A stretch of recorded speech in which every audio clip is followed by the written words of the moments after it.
Hello all, welcome to our YouTube channel civil staff Himachal. तो आज का जो हमारा वीडियो है, इसमें हम लोग डिस्कस करेंगे जनरल स्टडीज़ पेपर 2 में किस तरह के सवाल हम लोगों को इस बार के मेंस एग्जामिनेशन में देखने को मिले। जनरल स्टडीज़ 1 2 3 को अगर हम लोग वैसे असेस करें तो GS 2 के जो सवाल थे वो एक्सपेक्टेड लाइंस पे थे। लेकिन इसके साथ साथ जनरल स्टडीज़ पेपर 2 का जिस तरह का ट्रेंड हम लोगों को पिछले कुछ सालों में देखने को मिला है, तो वहाँ पे लो स्कोरिंग पेपर है ये। बाकी आसान और मुश्किल अंदर एग्जामिनेशन हॉल के अंदर और बाहर जो है उसमें बहुत ज़्यादा अंतर रहता है। हमारा जो स्पेसिफिक वीडियो है, इसमें हम लोग डिस्कस करेंगे कि किस तरह के सवाल पूछे गए थे, हमारी किस तरह की अप्रोच रह सकती है और हमारे अकॉर्डिंगली उसका क्या आंसर बन सकता है। जनरल स्टडीज़ पेपर 1 की डिस्कशन ऑलरेडी हमारे यूट्यूब चैनल के ऊपर अपलोड हो चुकी है। GS 2 को आज हम लोग डिस्कस कर रहे हैं, GS 3 को हम लोग परसों डिस्कस करेंगे। तो इस तरह से आप इस पूरी की पूरी जो फाइल जो आप लोग इस स्पेसिफिक टाइम पे स्क्रीन पे देख रहे हो, ये हमारा जो डिस्क्रिप्शन बॉक्स है, आप उस पे जाइए, आप उस फाइल को स्पेसिफिकली डाउनलोड कर सकते हो। नहीं तो जो हमारी वेबसाइट है, वहाँ पे भी इन क्वेश्चन आंसर्स को अपलोड कर दिया गया है, आप लोग इनको वहाँ पे भी देख सकते हो। तो ये जो स्पेसिफिक वीडियो रहेगा, इसकी शुरुआत में सबसे पहले मैं आप सब लोगों के साथ जो हिमाचल प्रदेश जीके के ऊपर, जैसे अगर मैं स्पेसिफिकली एचपी जीके की बात करूंगा, तो एचपी जीके में टोटल 52 मार्क्स के सवाल जो अब हम लोगों को देखने को मिले, जिनमें 8 नंबर के 2 सवाल थे और 12 नंबर के 3 सवाल जो है वो हिमाचल प्रदेश जीके के ऊपर आधारित थे। तो एचपी जीके की शुरुआत मैं कर रहूँगा, एचपी जीके की डिस्कशन, उसके बाद जो अलग अलग टीचर्स हैं अपने सब्जेक्ट डोमेन एक्सपर्ट्स, चाहे पॉलिटी की अगर हम लोग बात करें, हम लोग इंटरनेशनल रिलेशंस की बात करें, या हम लोग गवर्नेंस की बात करें, धीरे धीरे जो वो एक एक टीचर आप लोगों के साथ अपने सब्जेक्ट्स के बारे में डिस्कशन करेगा कि किस तरह से जो है वो आप लोगों ने इन स्पेसिफिक क्वेश्चंस को पिक करना था और कैसे आप लोग इनको अप्रोच कर सकते हो। तो सबसे पहले जो है वो हम लोग बात करेंगे फर्स्ट क्वेश्चन, जो कि आप सब लोगों को स्क्रीन के ऊपर स्पेसिफिक समय में दिख रहा होगा। तो इस क्वेश्चन की अंडरस्टैंडिंग क्या है, क्या इसका सवाल हो सकता है, वो तो हमने लिखा है, तो आप लोग वहां से इसको रीड कर सकते हो। क्वेश्चन देखिए, क्वेश्चन है describe why in Himachal Pradesh politics true predominant caste played important role whereas role of OBCs, एससीज और एसटीज रिमेन वेरी मार्जिनल। तो देखिए, इस क्वेश्चन या किसी भी एक स्पेसिफिक क्वेश्चन को अप्रोच करने से पहले क्वेश्चन की जो समझ है वो बड़ी ज़्यादा ज़रूरी है। इस स्पेसिफिक क्वेश्चन में सबसे पहले एक डायरेक्शन दी गई है, डिस्क्राइब और वाई। ठीक है। इसके साथ साथ टू प्री डोमिनेंट कास्ट, तो यहाँ पे देखने से ही पता लग रहा है, यहाँ पे बेसिकली राजपूत और ब्राह्मण्स उनकी बात हो रही है। प्लेड इंपॉर्टेंट रोल, तो एक पहला जो एस्पेक्ट है स्पेसिफिक क्वेश्चन का, वो डोमिनेशन ऑफ टू कास्ट है। Whereas role of OBCs, SC, ST remain very marginal. तो दूसरा हिस्सा जो है वो आपका ओबीसीज, एससीज, एसटीज का जो रोल है, उसके ऊपर एक स्टेटमेंट दी गई है कि उनका जो रोल है वो काफी मार्जिनल है। क्लियर।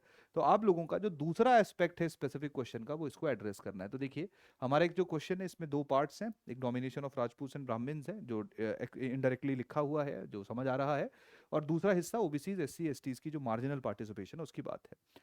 अब सवाल यहाँ पे आएगा कि ये जो स्पेसिफिक स्टेटमेंट है, क्योंकि देखिए हम लोगों के पास हर तरह की मतलब हम इस स्टेटमेंट से एग्री भी कर सकते हैं, हम इससे डिसएग्री भी कर सकते हैं, क्योंकि अगर हम लोग शेड्यूल कास्ट पॉपुलेशन की बात करेंगे, तो राजपूतों के बाद दूसरे नंबर पे पॉपुलेशन में सीज हमें हिमाचल में देखने को मिलता है। तो ऐसा तो नहीं बोला जा सकता है कि उनकी जो रोल है वो बहुत ज़्यादा कम है। ठीक है। 17 सीट, 17 सीट्स जो वो एससी शेड्यूल कास्ट के लिए रिजर्व हैं, तो 17 लोग जाएंगे।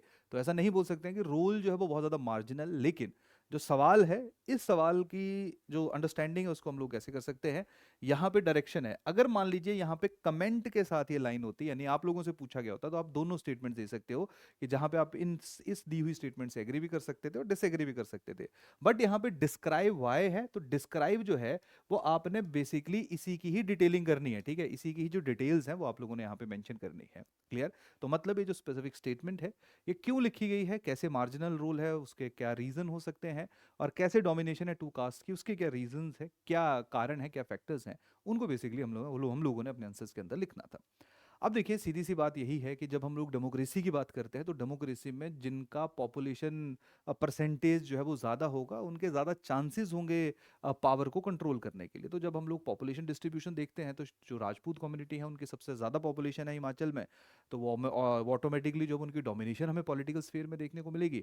उसके साथ साथ ब्राह्मण्स जो हैं, अगर राजपूत और ब्राह्मण्स की पॉपुलेशन को मिला दिया जाए, तो वो 50% से ज़्यादा जो है वो हमें देखने को मिलते हैं। और यही कारण है, इन जनरल भी जो हमारा पूरा जो पॉलिटिकल स्फेयर है, जब हम लोग हिमाचल की राजनीति को समझते हैं, जितने चीफ मिनिस्टर्स की अगर हम लोग बात करेंगे, या इवन जो है वो प्रेजेंट गवर्नमेंट के अंदर भी हम लोग मिनिस्टर्स की बात करेंगे, तो वहाँ पे आप डोमिनेशन नो डाउट ब्राह्मण्स और राजपूत की ही देखोगे। क्लियर।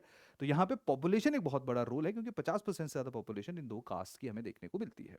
तो जब आप लोग इन फैक्टर्स को असेस करोगे तो देखिए नो डाउट जो पॉपुलेशन है डेमोक्रेसी के अंदर वो ऑटोमेटिकली बहुत ज़्यादा इंपॉर्टेंट रोल प्ले करेगी। तो जिसकी ज़्यादा पॉपुलेशन है वो ज़्यादा डोमिनेट करता हुआ हम लोगों को देखने को मिलेगा। तो मतलब पहला जो हमारे क्वेश्चन का हिस्सा रहेगा वो इन दोनों की डोमिनेशन के रीजंस रहेंगे, और दूसरा जो रहेगा हमारा इनके जो मार्जिनल पार्टिसिपेशन है उसके रीजंस रहेंगे। क्लियर? अब देखो, एक तो पॉलिटिकल पार्टिसिपेशन तो नो डाउट एक या जो पॉपुलेशन है वो एक इंपॉर्टेंट रोल प्ले कर रहा है। दूसरा रोल रहेगा हिस्टोरिकल रीजन। अगर आप लोग इतिहास की भी बात करेंगे तो हिमाचल प्रदेश जहाँ पे हमें प्रिंसली स्टेट्स देखने को मिली, तो इन जनरल जो राजपूत कम्युनिटी है उनकी डोमिनेशन आप पुराने समय से ही, काफ़ी समय से जो है वो आप लोग इस स्पेसिफिक समाज के अंदर देखते हैं, तो कहीं ना कहीं उस समाज के अंदर जो है एक्सेप्टेंस भी रहती है। तीसरा जो है वो हम लोग यहाँ पे इकोनॉमिक एस्पेक्ट भी पिक कर सकते हैं। अगर आप इन जनरल लैंडलॉर्ड्स को देखोगे, हालांकि लैंड रिफॉर्म पॉलिसीज के बाद चीज़ें चेंज हुई, लेकिन इन जनरल अगर आप लोग लैंड ओनर्स लैंडलॉर्ड्स की बात करेंगे तो वो भी मेनली जो है वो राजपूत और ब्राह्मण्स के पास रहा। तो जनरली जो है वो जब इकोनॉमिकली कोई एम्पावर्ड होगा तो पॉलिटिकली उसके डोमिनेशन की जो पॉसिबिलिटी एंड प्रोबेबिलिटी है वो इंक्रीज हो जाती है। क्लियर? तो चाहे हम लोग इकोनॉमिक बात फैक्टर्स की बात करें, हिस्टोरिकल एस्पेक्ट्स की बात करें, या इन जनरल पॉपुलेशन की बात करें जो डेमोक्रेसी के अंदर एक बहुत इंपॉर्टेंट रोल प्ले करता है, दो तीन फैक्टर जो वो रिस्पॉन्सिबल है for the domination of these two specific caste in the politics of Himachal Pradesh. दूसरा हिस्सा फिर हमारे क्वेश्चन का आंसर का ओपन होगा, जहां पे हम ओबीसीज की बात करेंगे। अब देखिए, अगर हम लोग हिमाचल प्रदेश के अंदर ओबीसीज की पॉपुलेशन को थोड़ा सा एसेस करेंगे तो जो लोअर एरियाज है वहां पे ओबीसीज की पॉपुलेशन डिस्ट्रीब्यूशन हमें देखने को मिलती है। कांगड़ा के अंदर देखिए ओबीसीज की पॉपुलेशन डिस्ट्रीब्यूशन ज्यादा है, तो वहां पे आपको जो ओबीसी वोट या ओबीसी एमएलए हैं वो भी ज्यादा देखने को मिलेंगे। क्लियर? बट इन जनरल क्योंकि यूनिफॉर्म डिस्ट्रीब्यूशन नहीं है ओबीसीज की, तो यही कारण है कि इनका जो रूल है वो हमें स्पेसिफिक रीजन में ही जो है वो सिमटता हुआ देखने को मिलता है। इसके साथ साथ अगर हम लोग शेड्यूल कास्ट की बात करें तो no doubt scheduled caste population wise after Rajput दूसरे नंबर पे कम्युनिटी हमें देखने को मिलती है। लेकिन 17 सीटें जो रिजर्व की गई हैं, इनके अलावा अगर आप लोग देखोगे तो आपको कोई और एमएलए जो है स्पेसिफिक कम्युनिटी से देखने को नहीं मिलेगा। दूसरी बात, जब आप लोग पूरे गवर्नमेंट का सिस्टम देखोगे तो गवर्नमेंट के सिस्टम में जो है वो आप लोग देखोगे नॉर्मली हमें एक इंडिविजुअल जो है वो शेड्यूल कास्ट कम्युनिटी से देखने को मिलेगा, एक ट्राइब से देखने को मिलेगा, एक ओबीसी से देखने को मिलेगा। लेकिन बाकी जो लोग हैं वो आप लोग देखोगे जो दो कास्ट जिनका हम जिक्र कर रहे हैं उन्हीं को ही बिलोंग करते हैं। क्लियर? तो मतलब रोल जो है वो कंप्लीटली मार्जिनल नहीं है, लेकिन जैसे क्वेश्चन की जो स्टेटमेंट है उसके तहत हम लोग जो है स्पेसिफिक आंसर को असेस कर रहे हैं। शेड्यूल ट्राइब्स की अगर हम बात करें तो सेम वही है, 3 सीट जो है वो शेड्यूल ट्राइब के लिए रिजर्व हैं। क्लियर? तो अगेन जो पॉपुलेशन डिस्ट्रीब्यूशन है, जो पॉपुलेशन डिस्ट्रीब्यूशन है वो शेड्यूल ट्राइब्स की कम है। जो 3 सीट्स हैं इनके बाहर उतना ज़्यादा इन्फ्लुएंस जो वो शेड्यूल ट्राइब्स के जो वोटर्स है वो नहीं कर पा रहे हैं, नहीं कर सकते हैं। ये भी बहुत ज़्यादा बड़ा रीज़न है जिसके कारण हम लोग कह सकते हैं कि इनकी जो पार्टिसिपेशन, इनका जो रोल है वो मार्जिनल है। और उसके साथ साथ हमारे पास एग्जाम्पल्स भी हैं, जैसे शेड्यूल कास्ट पॉपुलेशन वाइज ज़्यादा परसेंटेज है, वोटिंग जो नंबर ऑफ सीट्स हैं वो भी रिजर्व्ड हैं। लेकिन उसके बावजूद अगर आप लोग पूरे हिमाचल के इतिहास को देखोगे तो आज तक जितने भी चीफ मिनिस्टर्स रहे हैं एक्सेप्ट शांता कुमार जी, सारे के सारे जो है वो राजपूत कम्युनिटी। तो अगर शांता कुमार जी को भी हम मिला ले तो जो दो कास्ट की डोमिनेशन की बात कर रहे हैं, तो अगर आप लोग चीफ मिनिस्टर्स की बात करें, आप जितने भी गवर्नमेंट का सिस्टम बना हुआ है, यानी कि जब जब सरकारें बनी हुई हैं वहां पे भी अगर आप लोग मिनिस्टर्स की बात करोगे तो वहां पे भी आप देखोगे कि मेनली मोर देन 50% जो आपको मिनिस्टर्स भी देखने को मिलेंगे वो दोनों कास्ट से ही हैं। मैंने इसका रीजन बता दिया कि पॉपुलेशन एक इंपॉर्टेंट रोल प्ले करता है, लेकिन जब आप लोग मार्जिनल रोल की बात करोगे तो वो कंपेरेटिव हो जाएगा कि जैसे population wise schedule caste population ज़्यादा है, लेकिन उसके बावजूद जब हम लोग सीएम की बात करेंगे, मिनिस्ट्रीशिप की बात करेंगे, तो उतना ज़्यादा जो कंट्रीब्यूशन है वो हम लोगों को देखने को नहीं मिलता है। तो मेन गेम है कि आप लोगों को यहाँ पे रीजन को डिस्क्राइब करना है, जहाँ पे दो स्पेसिफिक क्वेश्चन के जो वो हिस्से बनेंगे। 8 नंबर का जो ये सवाल था और इसका आंसर जो आप लोग डिस्क्रिप्शन के अंदर, डिस्क्रिप्शन तो नहीं, ये नीचे जो है वो आप इसका आंसर देख सकते हो। अ, तो देखिए यहाँ पे नीचे जो है वो आप लोगों को आंसर इस स्पेसिफिक क्वेश्चन का जो है वो देखने को मिलेगा। तो देखिए ये सारा रीज़न है और उसके साथ साथ क्या पार्टिसिपेशन, और एंड में जो है वो सोल्यूशन हमने अपने कंक्लूजन के अंदर यहाँ पे रखा हुआ है। चलिए दूसरे क्वेश्चन के ऊपर चलते हैं।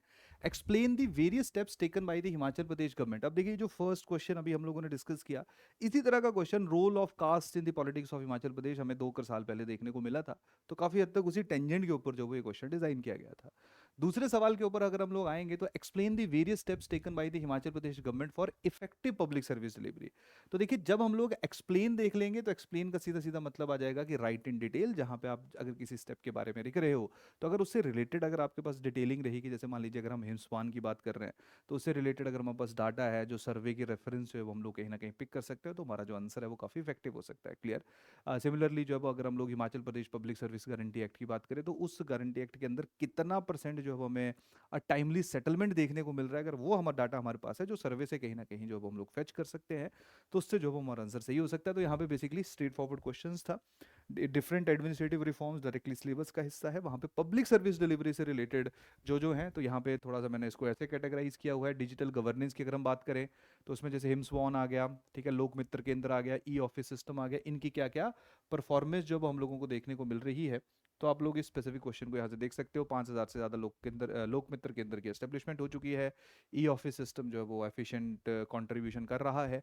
पब्लिक सर्विस डिलीवरी की बात करें तो Himachal Pradesh public service guarantee act transparency and accountability को इंश्योर करने के लिए टाइमली डिलीवरी के लिए जो है वो 2011 में पास किया गया था। 90% कॉम्प्लाइसिस जो है वो पब्लिक सर्विस डिलीवरी टाइमिंग, यानी कि जो डिपार्टमेंट कह रहे हैं कि हम इतने दिन के अंदर सर्विस प्रोवाइड कर सकते हैं, वो है। लैंड रिफॉर्म्स के लिए हिम भूमि आ गया, हेल्थ के लिए जो वो हिम केयर आ गया। तो इन सब की एक्सप्लेनेशन जो आप लोग स्पेसिफिक आंसर के अंदर डाल सकते हो। यहाँ पे और भी जो इनिशिएटिव जो सरकार के द्वारा शुरू किए गए हैं उनको आप लोग अपने आंसर के अंदर डाल सकते हो। तो आप लोग देखिए ये स्पेसिफिक क्वेश्चन जो हैं वो हम लोगों को 2 क्वेश्चन 8 मार्कर क्वेश्चन देखने को मिले। बाकी ये सारे के सारे क्वेश्चन जो आप यहाँ पे देख रहे हो, ये टीचर्स, अलग अलग टीचर्स के द्वारा जो वो आप लोगों के साथ अभी थोड़ी देर में डिस्कस किए जाएंगे। जैसे मेरा सेशन इसी वीडियो में मेरे बाद जो है वो नेक्स्ट टीचर आएंगे और वो आप लोगों के साथ ये सारी सारी चीज़ें जो हैं वो डिस्कस करेंगे। तो वहाँ से भी आप लोग थोड़ा सा आइडिया ले सकते हो कि किसी स्पेसिफिक क्वेश्चन के ऊपर आप लोगों ने किस तरह से जो थॉट प्रोसेस है उसको चैनलाइज करना है। ये देखिए ये क्वेश्चन है। आई थिंक ये क्वेश्चन बस शब्दों में चेंज हुआ है, लेकिन ये क्वेश्चन जो है वो पूरा administrative history of Himachal, journey of Himachal Pradesh toward statehood, ये सारे का सारा जो वो ये क्वेश्चन जो है वो आप लोगों को यहाँ पे देखने को मिलेगा। तो देखिए क्वेश्चन पढ़िए, describe about the journey of Himachal Pradesh to become a democratic state. अब जब हम लोग हिमाचल प्रदेश की बात करते हैं तो उसमें पूरी जर्नी जो है वो उसको आपने बताना है। तो देखिए जर्नी को अगर हम लोग स्टेप्स में बताएंगे, फेजेस में बताएंगे, सीक्वेंस में बताएंगे, तो आई थिंक ज़्यादा बेटर हो सकता है। ये मुश्किल सवाल नहीं है, ये पूरा हिमाचल प्रदेश कैसे बना और उससे लेके कैसे फुल स्टेटहुड का दर्जा मिला। क्योंकि इवन दो हम लोग आज़ाद तो 1947 में हो गए थे, कॉन्स्टिट्यूशन भी हमारा इंप्लीमेंट हो गया था 50 में, लेकिन उसके बाद भी हिमाचल प्रदेश को फुल डेमोक्रेटिक एक स्टेट बनने के लिए जो वो बहुत ज़्यादा समय लगा। स्टेट बोल तो स्टेट तो पार्ट सी स्टेट पहले बन गया था, क्लियर, लेकिन पार्ट सी स्टेट बनने के बाद जो पावर थी वो लेफ्टिनेंट सॉरी जो पावर हुआ करती थी वो लेफ्टिनेंट गवर्नर के पास हुआ करती थी, क्लियर। उसके बाद आपको यूनियन टेरिटरी बना दिया गया, तो थोड़ी बहुत आपके पास जहाँ पे आपके पास चीफ मिनिस्टर जो है वो चूज करने का पावर था वो भी आप लोगों से छीन लिया गया, क्लियर। तो हमारी जो जर्नी है वो काफ़ी डिफिकल्ट रही, जो बाकी जगहों से शायद बाकी लोग जो इससे रिलेट नहीं कर पाएंगे, क्योंकि अगर हम लोग हिमाचल में बाकी स्टेट्स की बात करेंगे तो वहाँ पे प्रॉपर जो पावर जो आज कहीं ना कहीं हम लोग देख रहे हैं वो स्टार्टिंग से ही है, लेकिन हिमाचल प्रदेश के लिए जो है वो हम लोगों ने ऐसा नहीं देखा। तो हिमाचल प्रदेश की जब जर्नी की हम बात करेंगे तो जर्नी जो है वो प्रिंसली स्टेट से शुरू हो जाती है। तो प्रिंसली स्टेट्स हैं, तो प्रिंसली स्टेट्स के समय जो है वो डेमोक्रेसी तो नहीं थी, तो वहाँ पे ही पहला फेज शुरू हो जाएगा जहाँ पे प्रजामंडल जो है वो कहीं ना कहीं उन्होंने डेमोक्रेसी की बात की। लेकिन हमारे यहाँ पे जो डेमोक्रेसी सबसे पहले आई वो 1948 में, एक हमें थोड़ा सा एक है ना एक प्रतिबिंब जो है वो देखने, एक रिफ्लेक्शन थोड़ी सी देखने को मिली कि डेमोक्रेसी शायद यहाँ पे हो सकती है। 1948 में हिमाचल प्रदेश को जब बनाया गया तो वो पहला कदम था टुवर्ड द डेमोक्रेसी, लेकिन अगेन डेमोक्रेसी एस्टेब्लिश नहीं हुई थी क्योंकि आप लोगों को चीफ कमिश्नर प्रोविंस के रूप में एस्टेब्लिश किया गया था, जहाँ पे चीफ कमिश्नर के पास जो है वो पूरे की पूरी पावर थी। दूसरा आप लोगों ने चैलेंज ये फेस किया कि आसपास के जो एरियाज, आसपास के जो बड़े राज्य थे वो चाहते थे कि हिमाचल प्रदेश के जो क्षेत्र हैं उनको उनके अंदर शामिल कर दिया जाए। यहाँ पे कोहिस्तान की बात होती थी, यहाँ पे जो वो यूनाइटेड प्रोविंस वाले चाहते थे कि सिरमौर के आसपास के एरियाज वहाँ चले जाएं, पंजाब वाले चाहते थे कि बाकी जो शिमला के आसपास वाले एरियाज है वो उनके पास चला जाए। तो अगेन आपकी जो फाइट थी सर्वाइवल के लिए भी वो शुरुआती दौर में हमें देखने को मिली। तो फर्स्ट 2 स्टेप्स जो हैं वो बेसिकली हम लोगों ने मतलब ऐसे इस तरह से कैटेगराइज किया है कि एस्टेब्लिशमेंट ऑफ हिमाचल प्रदेश इन 1948 जहां पे शुरुआत हुई, लेकिन चीफ कमिश्नर के पास जो वो पूरे का पूरा पावर था। तो देखिए क्योंकि क्वेश्चन में डिस्क्राइब है तो हमें डिटेलिंग जो है वो यहाँ पे लिखनी पड़ेगी। उसके पास आ जाएगा फर्स्ट डिफिकल्टी फॉर डेमोक्रेसी, जहाँ पे आसपास के जो क्षेत्रों के लोग थे वो चाहते थे कि हिमाचल प्रदेश को मर्ज कर दिया जाए, लेकिन जो हमारे सेंटर की लीडरशिप थी वो चाहती थी कि हिमाचल प्रदेश अलग से रहे। उसके बाद आ जाएगा part C state with partial democracy, जैसे हमें लोगों को पार्टी स्टेट का दर्जा मिला तो कहीं ना कहीं हमारे पास अधिकार आ गया अपना चीफ मिनिस्टर चूज करने का, अपने एमएलए चूज करने का, लेकिन मैंने बताया जो मेन पावर थी वो लेफ्टिनेंट गवर्नर के पास ही रहती थी, जिसके कारण प्रॉपर डेमोक्रेसी हम इसको नहीं कह सकते हैं। उसके बाद डेमोक्रेटिक क्राइसिस आ गए, जब स्टेटस ऑफ यूनियन टेरिटरी जो वो दिया किया गया 1956 में, आपसे लेजिस्लेटिव असेंबली जो वो छीन ली गई। उसके बाद strengthening of democracy and extending geographical areas 1966 में, जैसे 63 भी यहाँ पे आ सकता है जब यहाँ पे लेजिस्लेटिव असेंबली बन गई थी। इसके बाद कहीं ना कहीं आपकी जो फुल स्टेटहुड का डिमांड था उसको और ज़्यादा पुश मिला, और अल्टीमेटली डेमोक्रेसी एस्टेब्लिश करने के लिए जो आप लोगों को 1971 में कंप्लीट स्टेटहुड जो है वो 25 जनवरी 1971 को मिला, जहां से हम लोग कह सकते हैं कि हिमाचल प्रदेश ने अपनी पूरी जो डेमोक्रेटिक जर्नी है उसको तय किया। तो आप इसको कैसे भी पिक कर सकते हो। देखिए आंसर तभी मैं कह रहा हूँ कि इनको मॉडल आंसर्स मत बोलिए, क्योंकि मॉडल आंसर इस एग्जाम में कुछ नहीं होता है। हर एक का एक अपना अंडरस्टैंडिंग है क्वेश्चन का, और वो उस तरह से जो वो स्पेसिफिक आंसर को अप्रोच करता है और उस आंसर को लिखता है। और जैसा मैंने थोड़ी देर पहले भी बताया कि एग्जामिनेशन हॉल के अंदर और बाहर दोनों में काफ़ी ज़्यादा अंतर रहता है। ठीक है, बाहर तुम्हारे पास काफ़ी एक्सटर्नल सपोर्ट भी रहती है, तुम्हारे पास एक फ्रीडम रहती है, तुम चेंज कर सकते हो कुछ आंसर्स को। ठीक है, तो इस तरह से जो है वो आप लोग स्पेसिफिक क्वेश्चन को अप्रोच कर सकते थे। तो ऐसे जो है अगेन ये क्वेश्चन जो है वो पूरा एडमिनिस्ट्रेटिव हिस्ट्री ऑफ हिमाचल प्रदेश के ऊपर आधारित है। चलिए नेक्स्ट क्वेश्चन के ऊपर चलते हैं। differentiate between the working of political patterns in the upper and lower regions of Himachal Pradesh. अब देखिए यहाँ पे upper and lower regions of Himachal Pradesh की बात की गई है। अपर एंड लोअर हिमाचल जो है या ओल्डर एंड न्यूअर हिमाचल जो है वो कहीं ना कहीं जो है वो हमें यहाँ पे मिसिंग होता हुआ देखने को मिलेगा। अब देखिए कहानी सीधी सीधी क्या है कि हम लोगों को वर्किंग ऑफ पॉलिटिकल पैटर्न्स को कहीं ना कहीं ऑब्जर्व करना है। जहाँ पे अगर हम लोग अपर एरिया की बात करेंगे, अपर हिली एरियाज की बात करेंगे, जिनमें किन्नौर भी आ जाएगा, लाहौल एंड स्पीति भी आ जाएगा, क्लियर, शिमला के अपर एरियाज आ जाएंगे। जब हम लोग अपर एरियाज की बात करते हैं तो वहाँ पे आप लोग देखिए कि जो पॉपुलेशन डिस्ट्रीब्यूशन है वो थोड़ी डिफरेंट है। ठीक है, मतलब स्कार्स है, कम है। लोअर एरियाज में पॉपुलेशन डिस्ट्रीब्यूशन जो वो ज़्यादा है। दूसरी अगर हम लोग बात करेंगे अपर एरियाज में, जैसे अभी भी infrastructure development, all weather connectivity एक बहुत बड़ा चैलेंज है। लोअर एरियाज के अंदर जो वो वाला चैलेंज नहीं है।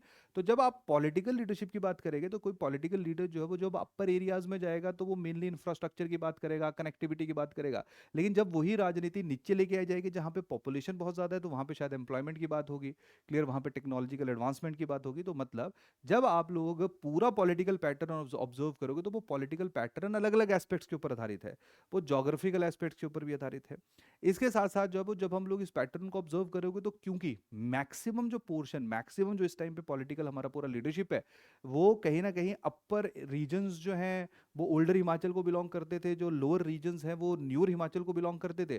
तो वहां पे आप लोग दो पॉलिटिकल पार्टीज के बीच में भी जो है वो डोमिनेशन देखोगे। जैसे इन जनरल अभी पिछले कुछ 10-15 साल से या लास्ट के आई थिंक 2-3 इलेक्शन से तो ये पैटर्न काफी हिल गया हुआ है। लेकिन इन जनरल हम लोग देखते थे क्योंकि प्रजामंडल मूवमेंट से कांग्रेस पार्टी का ओरिजिन हुआ था, तो कांग्रेस पार्टी इनिशियल स्टेजेस पे काफी डोमिनेट करती थी, जो मेनली जिसको हम लोग अपर रीजन कह सकते हैं, क्लियर। जैसे मैंने यहाँ पे स्पेसिफाई किया, यहाँ पे अपर हिमाचल जो है या ओल्डर एरियाज और न्यूअर एरिया, अपर रीजन्स की यहाँ पे बात हो रही है, तो कांग्रेस पार्टी की डोमिनेशन थी। लोअर रीजन्स की अगर हम बात करें तो वो पंजाब वाले एरिया से आए थे, वहाँ पे भारतीय जनता पार्टी है, जनसंघ जो है वो हमें डोमिनेट करता होता हुआ देखने को मिलता है, और कहीं ना कहीं आज भी है। हालांकि आज चीज़ें बैलेंस हो चुकी हैं, मतलब वो उतना ज़्यादा डिफरेंस जो वो हम लोग नहीं देखते थे। और कहीं ना कहीं इसी आधार के ऊपर जो हमें टोपियों की राजनीति, लेकिन वो ओल्डर और न्यूअर हिमाचल के बीच में भी हम लोग पहले देखा करते थे। तो मेन गेम क्या है, अच्छा पॉलिटिकल बार्गेनिंग की अगर हम बात करेंगे तो जहाँ पे पॉपुलेशन ज़्यादा होगी उनकी पॉलिटिकल बार्गेनिंग आप लोग ज़्यादा देखोगे, ज़्यादा एमएलएज वहाँ से इलेक्ट होते हुए देखोगे। जैसे कांगड़ा है, लोअर रीजन्स को बिलोंग करता है, वहाँ से सबसे ज़्यादा एमएलए जो है वो जाएंगे, तो कांगड़ा की जो relevance importance in are political sphere जो है वो ऑटोमेटिकली हम लोगों को ज़्यादा देखने को मिलेगी। तो कोई भी पॉलिटिकल पार्टी अफोर्ड नहीं कर सकती कि वो कांगड़ा के ऊपर जो फोकस ना करे, क्लियर। तो मेन गेम क्या है कि हम लोगों को अलग अलग पॉलिटिकल पैटर्न अलग अलग एस्पेक्ट्स के अंदर जो वो यहाँ से पिक करने हैं। और यहाँ पे जो क्वेश्चन है डिफरेंशिएट बिटवीन दी वर्किंग की ना, तो अलग अलग जगहों के ऊपर, तो देखिए यहाँ पे देख लेते हैं। जैसे political agenda driven by geography, तो जैसे मैंने बताया अपर एरिया में डिफिकल्टी डिफरेंट है, लोअर न्यूअर एरिया जो है वहाँ पे एग्रीकल्चर इंडस्ट्री गवर्नमेंट सर्विसेज के ऊपर जो वो ज़्यादा फोकस रहेगा, तो राजनीति उसके ऊपर होगी। Political agenda driven by socio economic profiles, upper areas की अगर हम लोग बात करेंगे तो वहाँ पे ट्राइबल कल्चर की ज़्यादातर बात होगी। नीचे वाले एरियाज़ की अगर हम लोग बात करेंगे तो वहाँ पे जो है वो कल्चरल एस्पेक्ट्स को उतना रेलेवेंस नहीं होगा जितना जो आप एम्प्लॉयमेंट या बाकी चीज़ों के ऊपर देखोगे। हिस्टोरिकल पॉलिटिकल एफिलिएशन की अगर हम बात करेंगे तो मेनली अपर हिमाचल में जो वो कांग्रेस की डोमिनेशन थी, लोअर हिमाचल की अगर हम लोग बात करेंगे तो वहाँ पे बीजेपी की डोमिनेशन थी। ठीक है, मतलब है ना थी, अब तो अगेन जैसे मैंने बताया कि अभी तो काफ़ी वेरिएशन है। पॉलिटिकल रिप्रेजेंटेशन की अगर हम लोग बात करेंगे तो अपर हिमाचल की अगर हम बात करेंगे तो अपर एरियाज़ में रिलेटिवली पॉपुलेशन डेंसिटी जो वो कम है, लोअर एरियाज़ में पॉपुलेशन डेंसिटी जो वो ज़्यादा है। तो जब आपने मान लीजिए कोई अपना इलेक्शन से रिलेटेड लोगों तक पहुंचना है, तो जहाँ पे डेंसिटी स्कार्स होगी वहाँ पे वन ऑन वन या अलग अलग जगहों के ऊपर जाके आप लोगों को रीच करना पड़ेगा। जहाँ पे डेंसिटी ज़्यादा होगी तो लोग एकत्रित होकर जो एक जगह के ऊपर आ सकते हैं। क्लियर? तो दोनों जगहों के ऊपर जब हम लोग देखते हैं कि पॉलिटिकल पूरा जो पैटर्न है, इवन जो इलेक्शन जब कंडक्ट होते हैं तो उसमें भी हमें डिफरेंशिएशन देखने को मिलता है। क्लियर? इसके बाद जो नेक्स्ट हमारा पॉइंट आ जाएगा रीसेंट पॉलिटिकल, तो इसमें थोड़ा सा डाटा जो वो मैंने डाल दिया है कि हायर हिमाचल और लोअर एरियाज जो उनमें किस तरह से ट्रेंड में चेंज हुआ है। 17 से पहले कांग्रेस डोमिनेट करती, लेकिन आजकल हम लोग देख रहे हैं कि कहीं ना कहीं लोअर में और अपर में वहाँ पे बीजेपी भी जीत रही है, कांग्रेस भी जीत रही है। क्लियर? तो इस तरह से पॉलिटिकल पैटर्न जो पहले टिल्टेड साइड में जो वो डोमिनेट हो रहे थे, तो लास्ट में जो है वो हम लोगों ने एक ये भी कहीं ना कहीं एंड में आते आते जो है एक समन्वय बनाने की कोशिश की। अगर ये वाला पॉइंट नहीं भी डालोगे तब भी चल जाएगा। ठीक है? क्लियर होगी बात यहाँ पे? चलिए लास्ट क्वेश्चन क्या है। इन हिमाचल प्रदेश autonomy of urban local bodies in the post 74th constitutional amendment era is a more hawkish comment. Clear? अब देखो, ये जो स्टेटमेंट है, ये एक ऐसी चीज जो सोचा गया था वो नहीं है। ठीक है? मतलब एक ऐसी चीज जो बोला था वैसी नहीं हुई है। ठीक है? यहां पे जो डायरेक्शन है दैट इज कमेंट। कमेंट का मतलब क्या होता है कि आप इस स्टेटमेंट से एग्री कर सकते हो, आप इस स्टेटमेंट से डिसएग्री कर सकते हो, बस आपको अपने ओपिनियन देने पड़ेंगे। आप इस स्टेटमेंट से पार्शियली एग्री भी कर सकते हो और पार्शियली डिसएग्री भी कर सकते हो। क्लियर? और अगर आपको कोई चैलेंजेस लग रहा है तो आप यहाँ पे कंक्लूजन या एंड जो है वो वे फॉरवर्ड या सॉल्यूशन ओरिएंटेड अप्रोच के साथ भी उसको अख्तियार कर सकते हो। तो देखिए, मेन गेम है कि ये स्टेटमेंट दी गई है तो कुछ हद तक इसलिए सही है क्योंकि म्यूनिसिपैलिटीज का जो फंक्शनिंग है उसमें हम लोग देखते हैं कि वहां पे रियल पावर नहीं दी गई है। अभी भी वो स्टेट गवर्नमेंट के ऊपर ज़्यादा डिपेंडेंट है। अभी भी स्मार्ट सिटी मिशन जब लॉ इंप्लीमेंट किया गया तो लॉजिकली जो स्टेट म्यूनिसिपैलिटीज थी, म्यूनिसिपल कॉर्पोरेशंस थी, इन दोनों जगहों के ऊपर उनकी ज़्यादा पार्टिसिपेशन होनी चाहिए थी, लेकिन रियलिटी में हमने देखा कि ऐसा नहीं है। क्लियर? आज भी फंड्स की जो वो कमी हमें देखने को मिल रही है। आज भी हम लोग देख रहे हैं कि कितने ज़्यादा जो क्राइसिस है, जैसे वाल्नो शिमला में वाटर क्राइसिस हुआ तो उसमें स्टेट गवर्नमेंट और जो म्यूनिसिपैलिटी उसके बीच में इंटरनल डिस्प्यूट चल रहा है। एक बोल रहा है एक की जिम्मेवारी है, दूसरा बोल रहा है दूसरे की रिस्पॉन्सिबिलिटी है। तो मेन गेम यहाँ पे क्या है कि जो सोच के लोअर लेवल के ऊपर एम्पावर करने के लिए और डिवोल्यूशन ऑफ पावर्स करने के लिए जिसका क्रिएशन किया गया था वो काफी हद तक इंप्लीमेंट नहीं हुआ है, but at the same time कुछ हद तक इंप्लीमेंट हुआ भी है। तो जब कमेंट हमें दे दिया गया तो यहाँ पे आप इस स्पेसिफिक स्टेटमेंट के दोनों पहलू का मतलब कि क्या इसको क्यों इसको जो है वो क्रिटिसाइज किया गया। क्लियर? और उसके साथ साथ दूसरा हिस्सा आ जाएगा, लेकिन एट द सेम टाइम इसकी एडवांटेजेस भी हैं। ठीक है? इसमें कॉन्स्टिट्यूशन स्टेटस मिला है। क्लियर? इसके साथ साथ जो है वो हम लोग देख रहे हैं कि इन अर्बन इंफ्रास्ट्रक्चर इंप्रूव हुआ है, लोगों की पार्टिसिपेशन जो हमें इंप्रूव होती हुई देखने को मिली है। और एंड में आते आते कैसे इसको जो है वो और ज़्यादा बेटर किया जा सकता है, उसके साथ जो हम अपने आंसर को क्या कर सकते हैं, खत्म कर सकते हैं। क्लियर? तो ये हम लोगों को 5 सवाल जो वो हिमाचल प्रदेश जीके मेंस के ऊपर देखने को मिले। इनका डिटेल्ड आंसर जो है वो डिस्क्रिप्शन में मौजूद है, आप लोग वहाँ से एक बार देख लीजिए। और बाकी नेक्स्ट टीचर जो है वो अपना जो नेक्स्ट सब्जेक्ट है उसको पिक करेंगे और आप उसको एक बार देखिए किस तरह से अप्रोच करना था। तो चलिए, थैंक यू। ऑलराइट, चलिए तो जीएस पेपर 2 में अब जो हमारा गवर्नेंस वाला पोर्शन है उसके क्वेश्चंस जो हैं एक बार देखेंगे हम लोग। Before we take a look at the questions, अगर हम डिफिकल्टी लेवल की बात करते हैं तो रिलेटिवली जो पेपर रहा है आपका mains GS paper 2, polity, governance, higher and all those parts, उसमें जो गवर्नेंस वाले क्वेश्चंस हैं relatively I will say that these questions have been relatively moderate in difficulty, plus direct and straightforward questions हैं। जब हम सिलेबस देखते हैं तो सिलेबस में आपको दिखता है कि डायरेक्टली जो मेंशन्ड टॉपिक्स हैं उन्हीं से सवाल जो है कमीशन ने पूछे हैं। तो ऐसा नहीं है कि ट्रिकी क्वेश्चंस हों या कोई सिलेबस के बियॉन्ड जाके बात की गई हो, सिलेबस को ही स्टिक किया है as we have been witnessing in the previous years also by HPPSC mains examinations. एक बात जो है कि हाँ, क्योंकि पैटर्न चेंज हुआ था, 4 मार्कर्स नहीं है, तो इस बार जो डिफरेंस एक मेजर है वो ये है कि आपके पास सिंगल जो पार्ट या एक पार्ट वाला क्वेश्चन होता था जो जनरली 4 मार्कर होता था, वो नहीं है। जो क्वेश्चंस हैं वो क्योंकि 8 एंड 12 मार्क्स वाले ही हैं तो उसमें हमारे पास मल्टीपल पार्ट्स हैं, 2 पार्ट्स हैं जनरली क्वेश्चंस के, एंड इवन एक 12 नंबर वाले सवाल में हमारे पास 3 पार्ट्स वाला क्वेश्चन भी है। ठीक है, एक बात। दूसरी बात, जो क्वेश्चंस हैं उसमें ऑलमोस्ट कह सकते हो अलोंग जो एक्सपेक्टेड लाइंस है पेपर वैसा ही रहा है, गवर्नेंस वाला जो पोर्शन रहा है।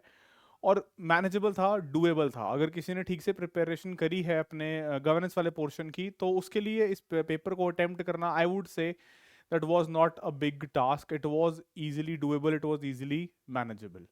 ठीक है, तो अगर नंबर की बात करें एक बार, that usually we see that you know there are 4 to 5 somewhere 5 to 6 questions every year आपके मेंस एग्जाम में, जनरल स्टडीज पेपर 2 में। तो इस साल 4 सवाल जो हैं वो स्ट्रेट आपके गवर्नेंस वाले पोर्शन से पूछे गए हैं।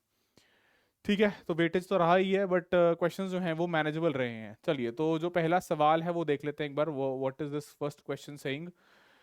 तो this is talking about the role of non governmental organisations is varied and manifold, explain. तो क्या कह रहा है सवाल? बेसिकली क्वेश्चन इज आस्किंग कि भाई जो एनजीओज हैं उनका जो रोल है वो वेरीड है और मैनीफोल्ड है। तो पहली बात तो आपका जो इंट्रोडक्शन पार्ट है, this introduction can begin with defining NGOs, उससे आप स्टार्ट कर सकते हो। Then further you will have to talk about the different types of roles. ये बेसिकली कुछ नहीं है, क्वेश्चन को टर्मिनोलॉजी इस तरीके से यूज किया उसने। बेसिकली वो यही पूछ रहा है कि अलग अलग टाइप्स ऑफ रोल्स एनजीओज क्या प्ले करते हैं, that is what you are suppose to tell. All right, so आप एक स्टैंडर्ड डेफिनेशन से स्टार्ट कर सकते हो क्वेश्चन को कि एनजीओ जो हैं they are not for profit outside of government organisations, जो सिविल सोसाइटी का एक सिग्निफिकेंट चंक कॉन्स्टिट्यूट करती हैं, and they work for different objective, जैसे it can be protecting the interest of marginalise sections, poor, relieve the suffering of people, basic social services, undertake community development। ये अलग अलग अलग जो डिफरेंट ऑब्जेक्टिव्स हम देखते हैं एग्जिस्ट करते हैं विद एनजीओस।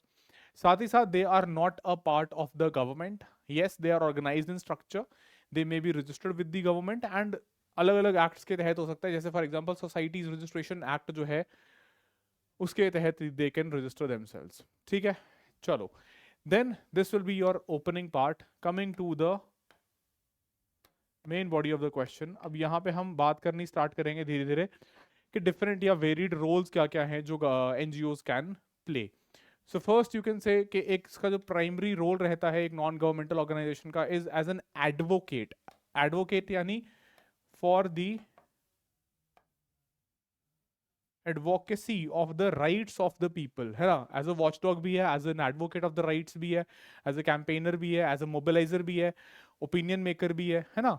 तो किस चीज के लिए? सोशल चेंज के लिए। Often they work towards influencing policies, legislations which affect communities which they serve, है ना। by engaging in advocacy work they raise awareness on critical issues which can be very different also, human rights हो सकते हैं, fundamental rights हो सकते हैं, environment protection हो सकती है, justice हो सकता है, and they can you can also say कि they strive to bring a systemic change for betterment in the society, है ना।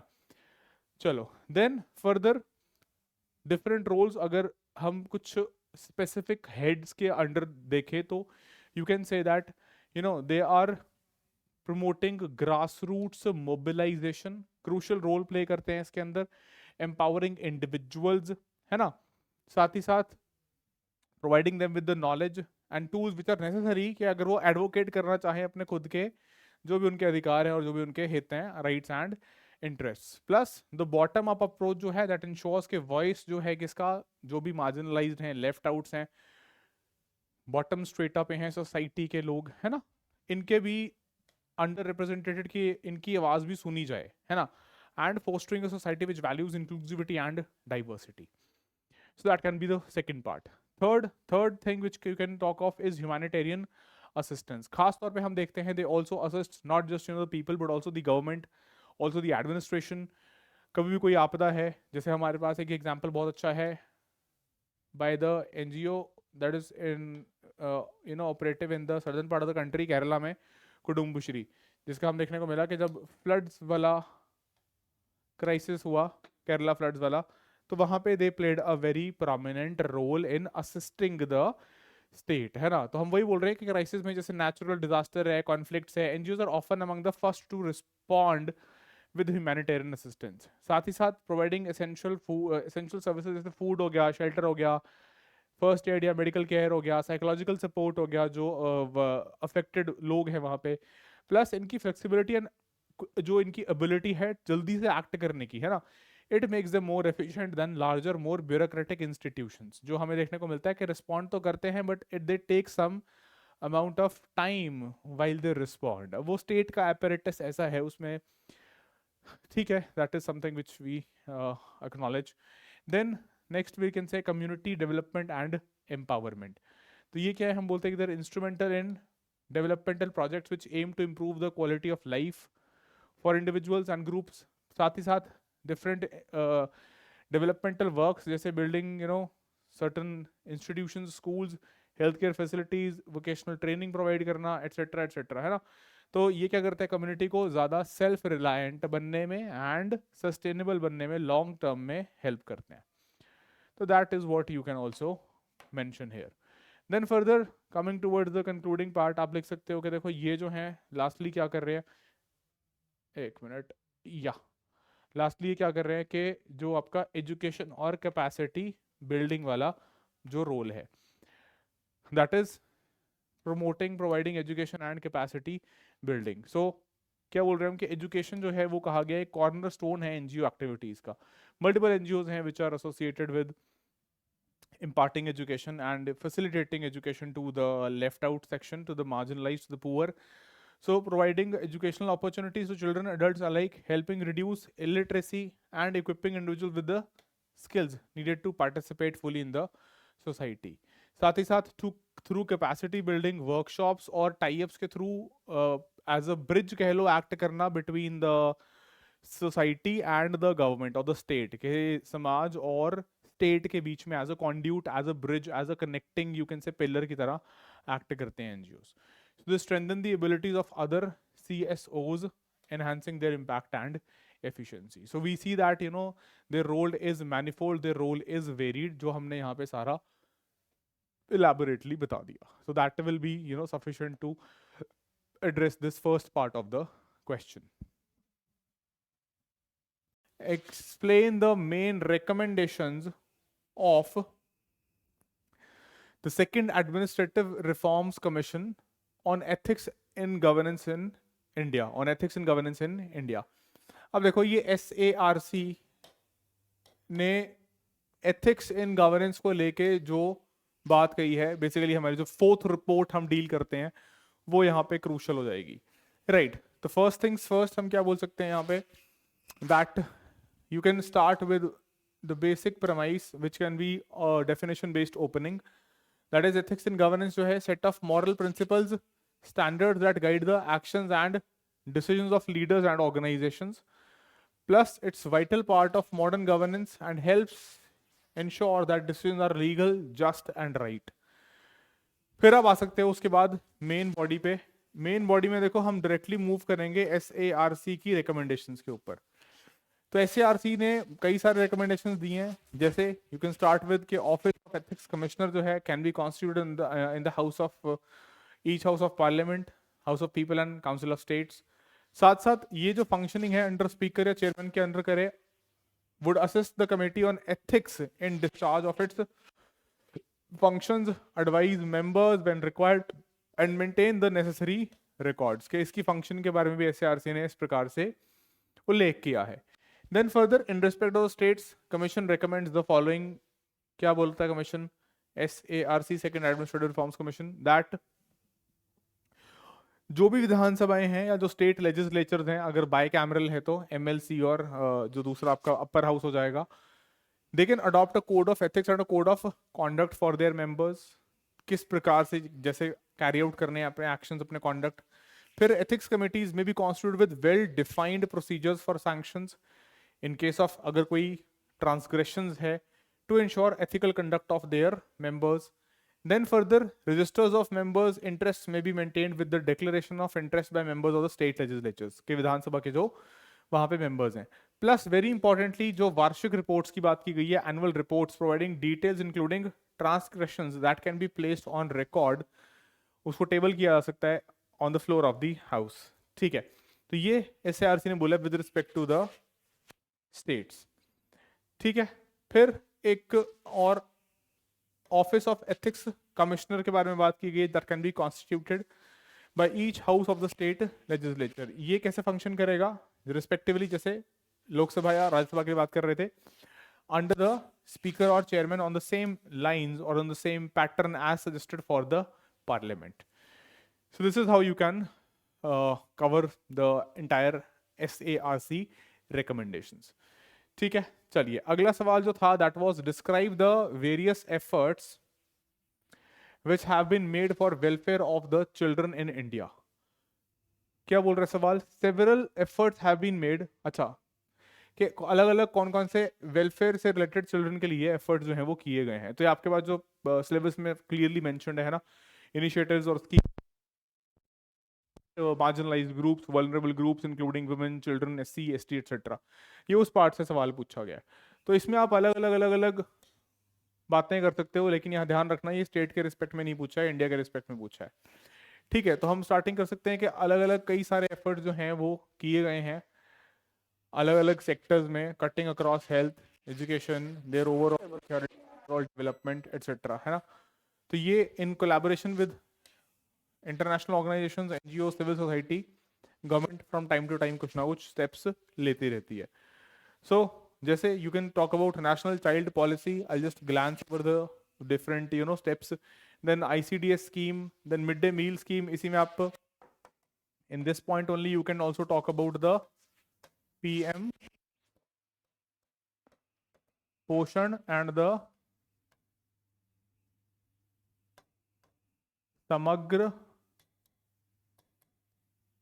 शिक्षा अभियान, है ना। तो आप इसके बारे में यहाँ पे बात कर सकते हैं। Then you can talk about the national health mission, national nutrition mission, Kishori Shakti Yojana, child helpline 1098, then BBB, बेटी Bachao Beti Padhao, and juvenile justice care and protection of children. साथ ही साथ national creche scheme, operation smile, operation Muskaan, Balika Samriddhi योजना, सुकन्या समृद्धि योजना, वेरी इंपॉर्टेंट स्कीम, है ना। Then pencil portal, anganwadi services schemes. तो ये सारे के सारे एफर्ट जो है यू कैन रेफर टू। ठीक है, सर्वे मतलब बेसिकली सर्वे से जो भी स्कीम्स आपके पास आपने अगर ऐड की हुई थी अपने पास, तो वो स्कीम्स पर्टिकुलरली यहाँ पे अपने आंसर को हम होलिस्टिक बनाने में हमें हेल्प करती हैं।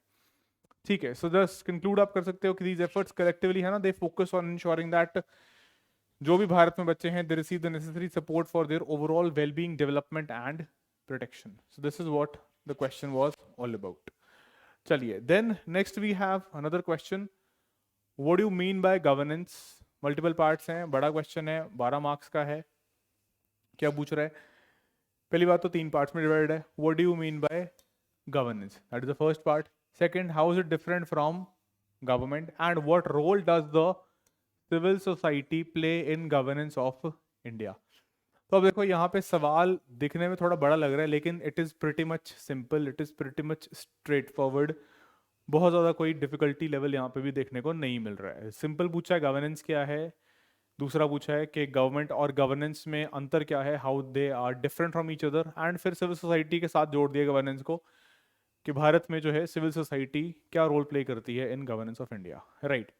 तो सिंपल है। तो आप स्टार्टिंग में हाउ कैन यू इंट्रोड्यूस, आप इंट्रोडक्शन में बात बेसिकली करेंगे गवर्नेंस और उसके एस्पेक्ट्स की, गवर्नेंस होता क्या है ना। तो you can talk of the processes, the structures, the mechanisms, the institutions जो हम कहते हैं are intended to bring about smart, है ना, accountability, responsiveness, transparency, stability, rule of law, equity, inclusiveness, empowerment, broad based participation. ये सारे के सारे जो हमारे पास प्रिंसिपल्स होते हैं, एस्पेक्ट्स होते हैं गवर्नेंस के, उन सबको आप यहाँ पे इंक्लूड कर सकते हो। Even if you want to draw a micro diagram, you can draw micro diagram. आप इसमें डायग्राम का प्रयोग भी कर सकते हैं। जैसे हम बोलते हैं कि गवर्नेंस जो है वो क्या है, governance is a multi stakeholder phenomena, है ना।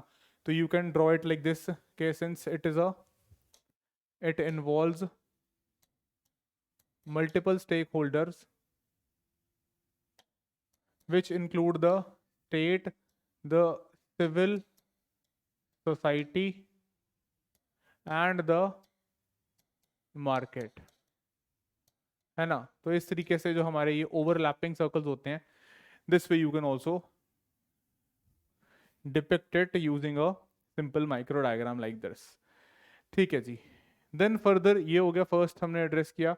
इसको आप और अगर अपने तरफ से बनाना चाहते हो ब्रॉड, तो आप इसमें थोड़ा सा और एक्सप्लेन कर सकते हो कि जो तीनों स्टेक होल्डर्स हैं, स्टेट, सिविल सोसाइटी और मार्केट जो है, उनके क्या क्या रिस्पेक्टिव रोल्स रहते हैं, वो होते क्या हैं, ठीक है। जैसे स्टेट और नॉन स्टेट एक्टर्स दोनों को बोल सकते हो कि both come together in collaboration, and that is why we say it's a multi stakeholder phenomena, जिसको हम बोलते हैं क्या क्या है ये।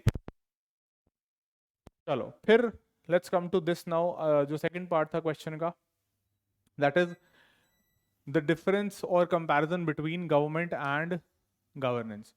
तो इसमें आपके वही सिंपल बेसिक पॉइंट्स हैं कि गवर्नमेंट एक फॉर्मल स्ट्रक्चर है, एक फॉर्मल सेटअप है, गवर्नेंस उस फॉर्मल सेटअप या फॉर्मल स्ट्रक्चर से फ्लो आउट करता हुआ एक प्रोसेस है, मैकेनिज्म है, इंस्टीट्यूशंस है ना, जो उसका हिस्सा हैं। तो ये हम बोल सकते हैं कि इस पूरे प्रोसेस को हम बोलते हैं गवर्नेंस। देन ये गवर्नमेंट जो है क्या एक मशीनरी है, एक ऑर्गन है जो स्टेट की पावर और अथॉरिटी वील्ड करती है, जिसके पास हम देखते हैं कि डिफरेंट ऑर्गन्स हैं स्टेट के, लेजिस्लेचर है, एग्जीक्यूटिव है, जुडिशरी है। ये हम बोलते हैं कि क्या ये अलग अलग जितने एक्टर्स हैं, एंटिटीज हैं स्टेट के, जो भी आर्म्स उसके हैं, जो भी ऑर्गन्स हैं स्टेट के, LEJ, legislature, executive and judiciary, और जो बाकी अदर बॉडीज हैं, वो सब जब एग्जीक्यूशन पे आते हैं तो हम बोलते हैं कि वो यहाँ पे गवर्नेंस में है ना। एंड साथ साथ इसमें सिविल सोसाइटी भी है और नॉन गवर्नमेंटल ऑर्गेनाइजेशंस या फिर जो अलग अलग फॉर्म्स ऑफ सिविल सोसाइटी हैं वो भी इसका हिस्सा हैं, किसका, गवर्नेंस का। यहाँ पे सिर्फ we are talking of the state and the organs of the state, ठीक है। फिर ये एक फॉर्मल सेटअप है जो मैं आपको इनिशियली बोल भी रहा था, ये गवर्नेंस जो है वो इसी फॉर्मल सेटअप से एमिनेट कर रहा है या उससे निकल के आ रहा है। So that will be the second part of your question. Then coming to the third part of the question which was asking कि रोल क्या प्ले करती है सिविल सोसाइटी। अब देखो ये वाला जो रोल वाला पार्ट है ये बेसिकली एनजीओज वाले रोल के साथ भी ओवरलैप कर सकता है। तो ये आपके ऊपर है कि आपने किस तरीके से कंटेंट प्रिपेयर किया और कैसे आपने उसको एड्रेस करने की सोची है। सो सिविल सोसाइटी जो है it plays a vital role in governance of India, जैसे हाउ अलग अलग तरीके से रिसर्चिंग एंड एनालाइजिंग, मॉनिटर करना परफॉर्मेंस को गवर्नमेंट की, पब्लिक ऑफिशियल्स की, उसको मॉनिटर करके रिपोर्ट करना, या पीपल सिविल सोसाइटी अपने मेंबर्स में और अवेयरनेस लेके आना कि कितना जो है गवर्नमेंट जो है वो उनके वेलफेयर के लिए काम कर रही है, राइट। देन अलग अलग इनोवेटिव मॉडल्स डेवलप करना, सिटीजन को एम्पावर करना।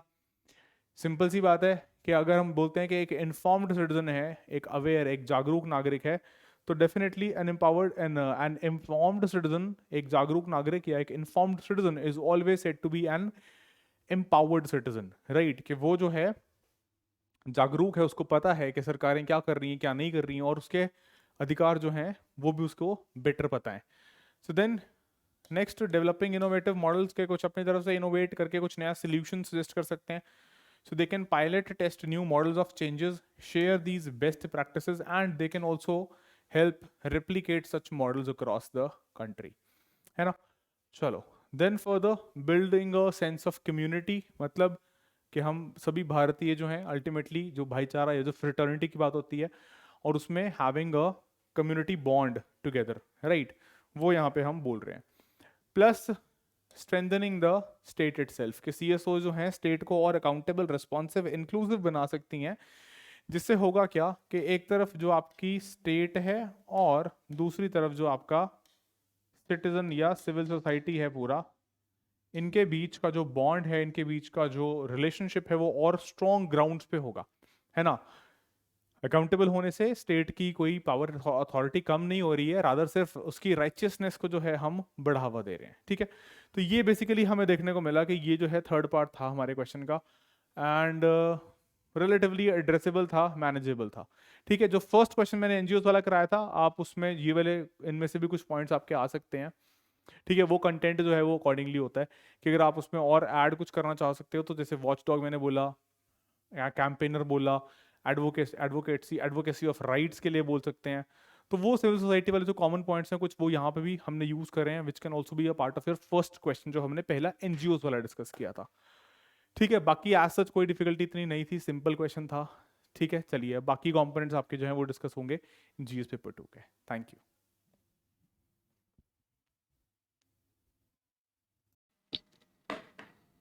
Hello everyone, welcome to civil step Himachal. So आज के लेक्चर में हम डिस्कस करेंगे जो आपका रिसेंटली HPAS का मेंस 2024 हुआ है, वहां पर हम पॉलिटी के सेक्शन को देखने की कोशिश करेंगे, राइट। सो आप जान सकते हैं यहाँ पर हमारे से 5 क्वेश्चंस पूछे गए थे, that will be related to your polity section, and कुछ क्वेश्चंस इजी थे हम कह सकते हैं, और कुछ क्वेश्चंस बिल्कुल ही करंट ओरिएंटेड थे, राइट। सो सबसे पहले हम यहाँ पर जानने की कोशिश करेंगे कि ये जो 5 क्वेश्चंस हैं किस फील्ड से, किस थीम से पूछे गए हैं, because anyways you should know the themes. As you know, जो प्रीवियस ईयर क्वेश्चंस हैं वो ही हमारी गाइडिंग लाइट होती हैं, and eventually for upcoming papers also the themes are very important, right. So पहला क्वेश्चन देखते हैं। पहला question is word socialistic in the preamble of the constitution relevant in present day of politics. So question simple है, आपसे socialistic word के बारे में पूछा गया है, एंड हम अगर डिफिकल्टी लेवल की बात करते हैं तो it is easy to moderate, बहुत ज्यादा टफ नहीं है, बट हाँ करंट ओरिएंटेड जरूर है, ठीक है, क्योंकि आपसे सोशलिस्टिक टर्म के बारे में पूछा गया है और उसकी प्रेजेंट रेलेवेंस इंडियन पॉलिटिक्स में पूछी है, ठीक है। तो थीम क्या है? Preamble and its topics, right. Next अगर हम बात करते हैं, क्वेश्चन 2 है, अगेन 8 मार्क का क्वेश्चन है। Describe about the merits and demerits of one nation one election system. Now if you seen our अतुल्य सीरीज, हमने इन क्वेश्चंस को होलिस्टिकली डिस्कस किया है, ठीक है। वन नेशन वन इलेक्शन बहुत ज्यादा न्यूज में था, हाई प्रोबेबिलिटी की ये क्वेश्चन पूछा जाता और पूछा भी गया है, ठीक है।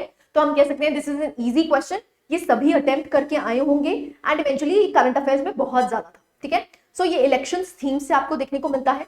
नेक्स्ट थर्ड क्वेश्चन पे मूव करते हैं, discuss how the agenda of caste census. Again हमारी जो अतुल्य सीरीज चली है, हमने वहां पे कास्ट सेंसस के क्वेश्चंस बहुत बार डिस्कस किए हैं और बहुत इंपॉर्टेंट थीम थी एंड हाई प्रोबेबिलिटी कि इस पे क्वेश्चन बनता और बना भी है, ठीक है। So discuss how the agenda of caste census is going to influence the working of contemporary Indian politics. Again current oriented है, तो करंट अफेयर से कास्ट सेंसस पे क्वेश्चन पूछा गया है। इट वाज अ 12 मार्क का question, we can say it is an easy question and current affair से related question आपको देखने को मिला, ठीक है। नेक्स्ट हम बात करते हैं, due to current emphasis on social concerns by political system, directive principles of state policy are gaining precedence over fundamental rights comment, ठीक है। अगेन ऐसा वाला जो क्वेश्चन है हम कहीं ना कहीं स्टैटिक पोर्शन में जरूर रीड करते हैं। अगर आपने मिनर्वा मिल्स केस देखा हो तो वहां पर ये कहा गया था that the balance of DPSPs and fundamental rights are essential, right. So ये जो स्टेटमेंट है हम जरूर रीड करते हैं स्टैटिक पोर्शन में, तो we can say it is an easy to moderate question. Fundamental rights और डीपीएसपी से रिलेटेड थीम आपको देखने को मिलती है। नेक्स्ट हम देखते हैं, recent in India the institution of panchayats has a hoary history through its truly democratic form is of recent origin. तो बेसिकली यहाँ पर ये कहा गया है कि जब हम इंस्टीट्यूशन ऑफ पंचायत्स की बात करते हैं तो ये कोई नया चीज नहीं थी, या हमने 73rd अमेंडमेंट से इसको इंस्टीट्यूशनलाइज तो कर दिया है, लेकिन पंचायती राज इंस्टीट्यूशन हमारी हिस्ट्री से भी देखने को मिलते हैं। तो again easy to moderate question है, आप कह सकते हैं। अगर हम पंचायती राज इंस्टीट्यूशंस की बात करते हैं, जब हम इसको पॉलिटी में रीड करते हैं तो हम हमेशा एंशिएंट सोसाइटी से डील करते हुए 73rd अमेंडमेंट तक पहुंचते हैं। तो यही क्वेश्चन है कि होरी हिस्ट्री रही है, लेकिन डेमोक्रेटिक फॉर्म में आपको देखने को मिलता है वो रीसेंट ओरिजिन है। क्यों? क्योंकि 73rd अमेंडमेंट हमने कब किया? 1992 में होता हुआ दिखता है, तो रीसेंट ओरिजिन है, डेमोक्रेटिक फॉर्म में रीसेंट ओरिजिन है। लेकिन ऐसा नहीं है पंचायत आपको अभी देखने को मिली है, ये आपको एंशिएंट सोसाइटीज में भी प्रेवलेंट देखने को मिलती थी। तो क्वेश्चन बेसिकली किसका है? क्रोनोलॉजी का, evolution of Panchayati Raj institutions का है, ठीक है। तो again it is an easy to moderate question and the theme is Panchayati Raj Institution, right? So these were the 5 questions that have been catered to polity and अच्छे questions हैं, हम कह सकते हैं ज्यादा करंट ओरिएंटेड है, ठीक है। तो बाय एंड बाय आपको फीचर्स देखने को मिल रहे हैं एचपीएस में भी कि जो क्वेश्चंस पूछे जा रहे हैं वो करंट ओरिएंटेड ज्यादा आपको देखने को मिल रहे हैं, ठीक है। तो एक एक करके स्टार्ट करते हैं। सबसे पहला है, is the word socialistic in the preamble of the constitution relevant in the present day of politics? Relevant है कि नहीं है? तो बेसिकली कंटेम्प्रेरी पॉलिटिक्स से पूछा गया है। तो सोशलिस्ट वर्ड का आप मीनिंग बता सकते हैं कि प्रीएम्बल में इसको 42nd अमेंडमेंट से ऐड किया गया था and so and so fourth. तो आप देख सकते हैं ओरिजिनल जो हमने इसकी इंक्लूजन की है वो 1976 में की है बाय दी 42nd अमेंडमेंट। तो वहीं से आप स्टार्ट कर सकते हैं।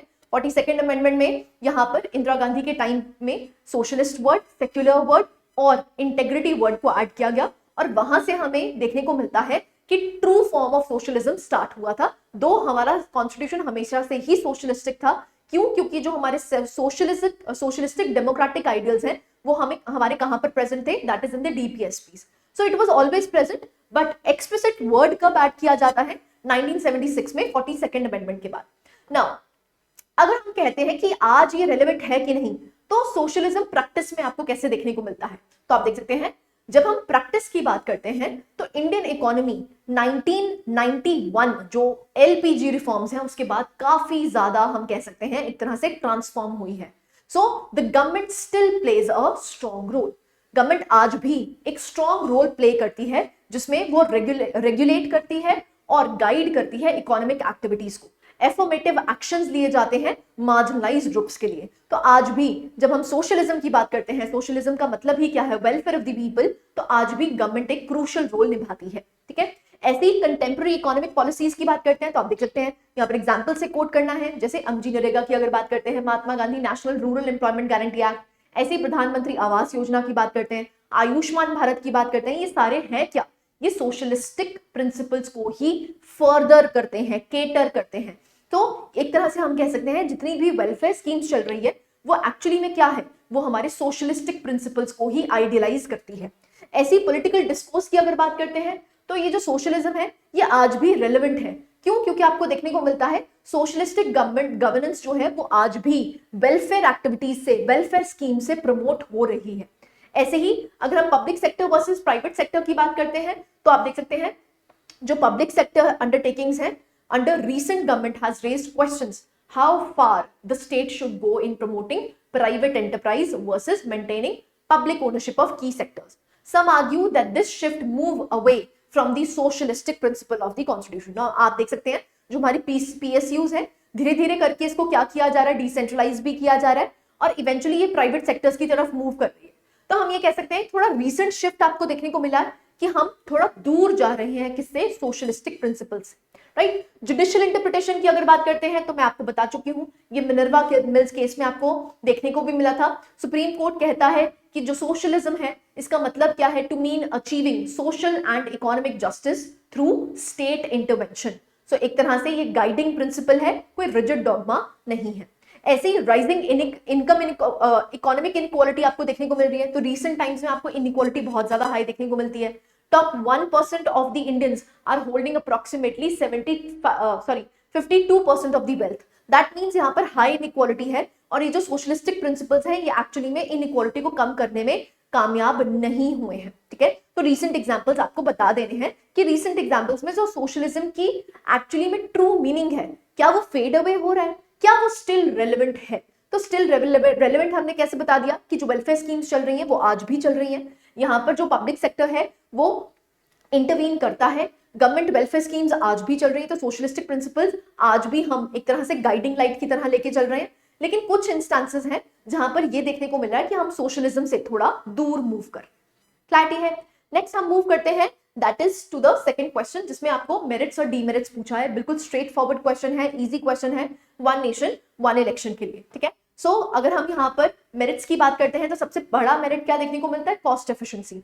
क्योंकि बार बार यहाँ पर इलेक्शंस होते हैं तो कॉस्टिंग बहुत ज्यादा जाती है, पैसे की बर्बादी बहुत ज्यादा होती है, तो मेरिट क्या हो जाएगा, कॉस्ट एफिशिएंसी यहाँ पर हो जाएगी।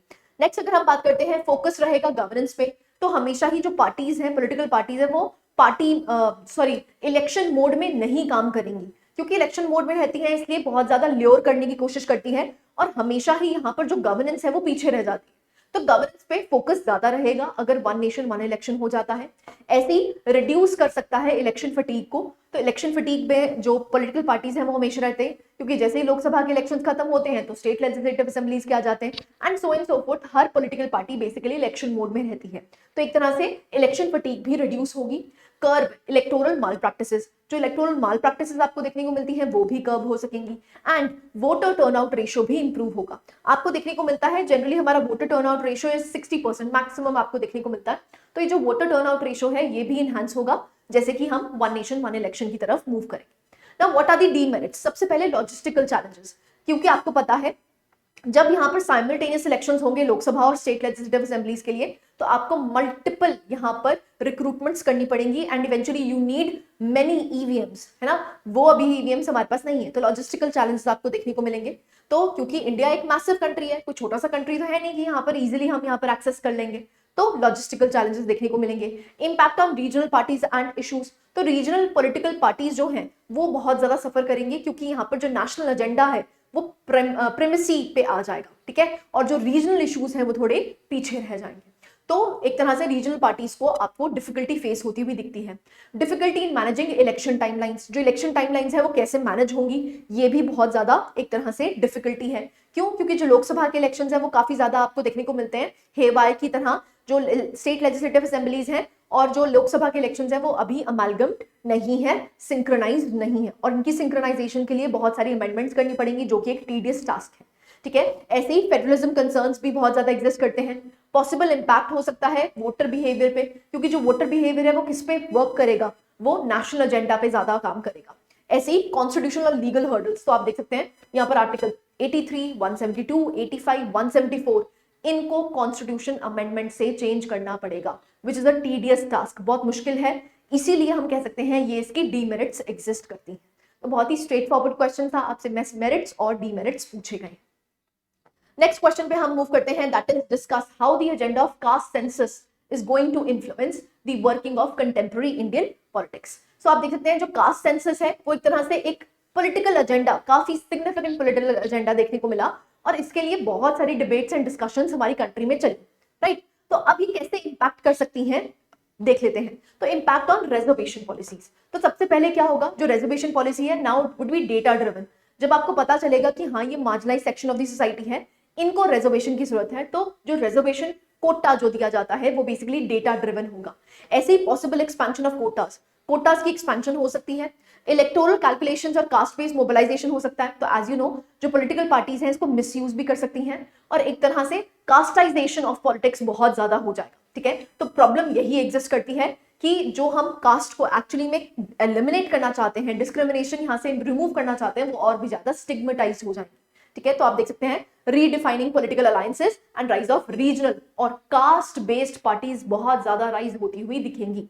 इन्फ्लुएंस हो सकता है सोशल जस्टिस डिस्कोर्स में, तो एक तरह से हम इक्विटी और रीडिस्ट्रीब्यूशन पे ज्यादा फोकस कर सकते हैं। जो मार्जिनलाइज कास्ट हैं उनको यहाँ पर ज्यादा फोकस में लेके आ सकते हैं, और जो गवर्नमेंट पॉलिसीज हैं उनके लिए अलाइन कर सकते हैं।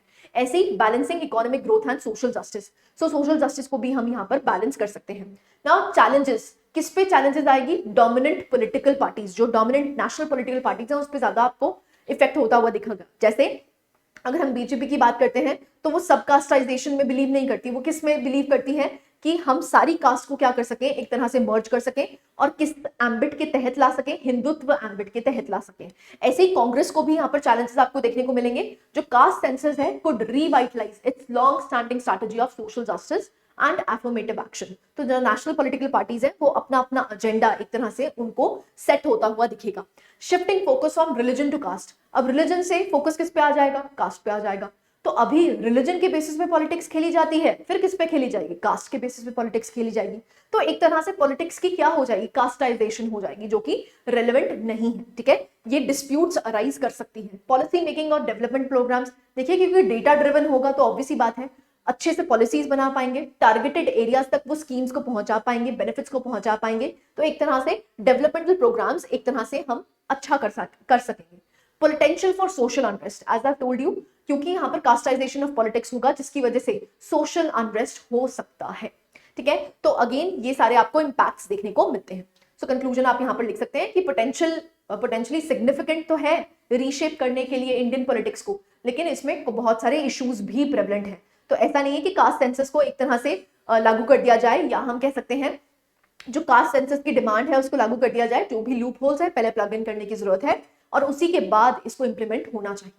ठीक है, नेक्स्ट हम बात करते हैं due to current emphasis on social concerns by political systems, directive principles of state policy are gaining precedence over fundamental rights। यहाँ पर ये कहा गया है कि जो आजकल आपको देखने को मिल रहा है, करंट सिनेरियो में देखने को मिल रहा है, यहाँ पर जो डीपीएसपीज हैं वो ज्यादा रेलेवेंट हो गए हैं as compare to fundamental rights. क्यों? क्योंकि जैसे आपको देखने को मिलता है जो मेजर स्कीम्स हैं, जैसे अगर हम मनरेगा की बात करते हैं तो वो क्या देता है, राइट टू वर्क, है ना, जबकि राइट टू वर्क हमारा फंडामेंटल राइट नहीं है।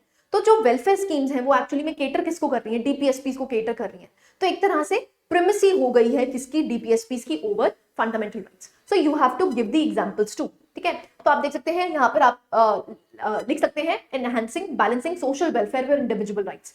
तो डीपीएसपीज जो हैं वो बेसिकली क्या है, कॉन्स्टिट्यूशन में किस लिए ऐड किए गए थे कि वो डायरेक्टिव्स दे सके स्टेट पॉलिसी किस तरह की होनी चाहिए और क्या चीज यहाँ पर बेनिफिट करे। तो आप देख सकते हैं जैसे मनरेगा हो गया, फूड सिक्योरिटी एक्ट्स हो गए, फ्री एजुकेशन हो गया, ये सारे ही एस्पेक्ट्स क्या हैं, it is fulfilling the DPSPs, right. So एक तरह से जो ये अंडरमाइन भी करता है कई बार इंडिविजुअल लिबर्टीज को, जैसा कि आपको पता भी है जो हमने आर्टिकल 31C पढ़ा था, इफ यू रिमेंबर, जब हमने जो आपके स्टैटिक पोर्शन में आपको देखने को मिलता है, तो अगर 39 क्लॉज बी 39 क्लॉज सी को फुलफिल करने के लिए अगर आपके फंडामेंटल राइट्स आर्टिकल 14 और 19 डैमेज हो रहे तो होए, है ना। तो एक तरह से किसको प्रिमेसी में लाया गया था, डीपीएसपीज को प्रिमेसी में लाया गया था। तो जो लैंड रिफॉर्म्स करी गई हैं वो किसके बिना पे की गई हैं, किसको एक्चुअली में वायलेट किया गया है, आर्टिकल 14 और 19 को वायलेट किया गया था, ठीक है। ऐसे ही अगर जुडिशियल इंटरप्रिटेशन की बात करते हैं तो आप देख सकते हैं कि यहाँ पर मिनर्वा मिल्स केस में क्या कहा गया था कि एक स्टेबिलिटी होनी चाहिए, एक बैलेंस होना चाहिए डीपीएसपीज और फंडामेंटल राइट्स में। ना ही डीपीएसपी प्रिमेसी में है, ना ही फंडामेंटल राइट्स प्रिमेसी में है, यहाँ पर एक बैलेंस होना चाहिए, तभी हम अपनी प्रोग्रेशन कर पाएंगे, ठीक है। तो आप यहाँ पर जुडिशियल प्रोनाउंसमेंट्स भी दे सकते हैं। ऐसे ही सोशल कंसर्न्स और इकोनॉमिक डिस्ट्रीब्यूशन की अगर बात करते हैं तो जैसे राइट टू एजुकेशन की बात की गई है, फूड सिक्योरिटी की बात की है, आर्टिकल 39 की बात की गई है। तो एक तरह से क्या प्रमोट किया जा रहा है कि जो डीपीएसपीज हैं वो ज्यादा रेलेवेंट हैं as compare to fundamental rights. So जो फंडामेंटल राइट्स हैं वो हमेशा कॉन्फ्लिक्ट में आते हैं with the social welfare program. जैसे राइट टू प्रॉपर्टी की अगर बात करी गई, तभी तो राइट टू प्रॉपर्टी को 44th अमेंडमेंट से क्या कर दिया गया, अबॉलिश कर दिया गया।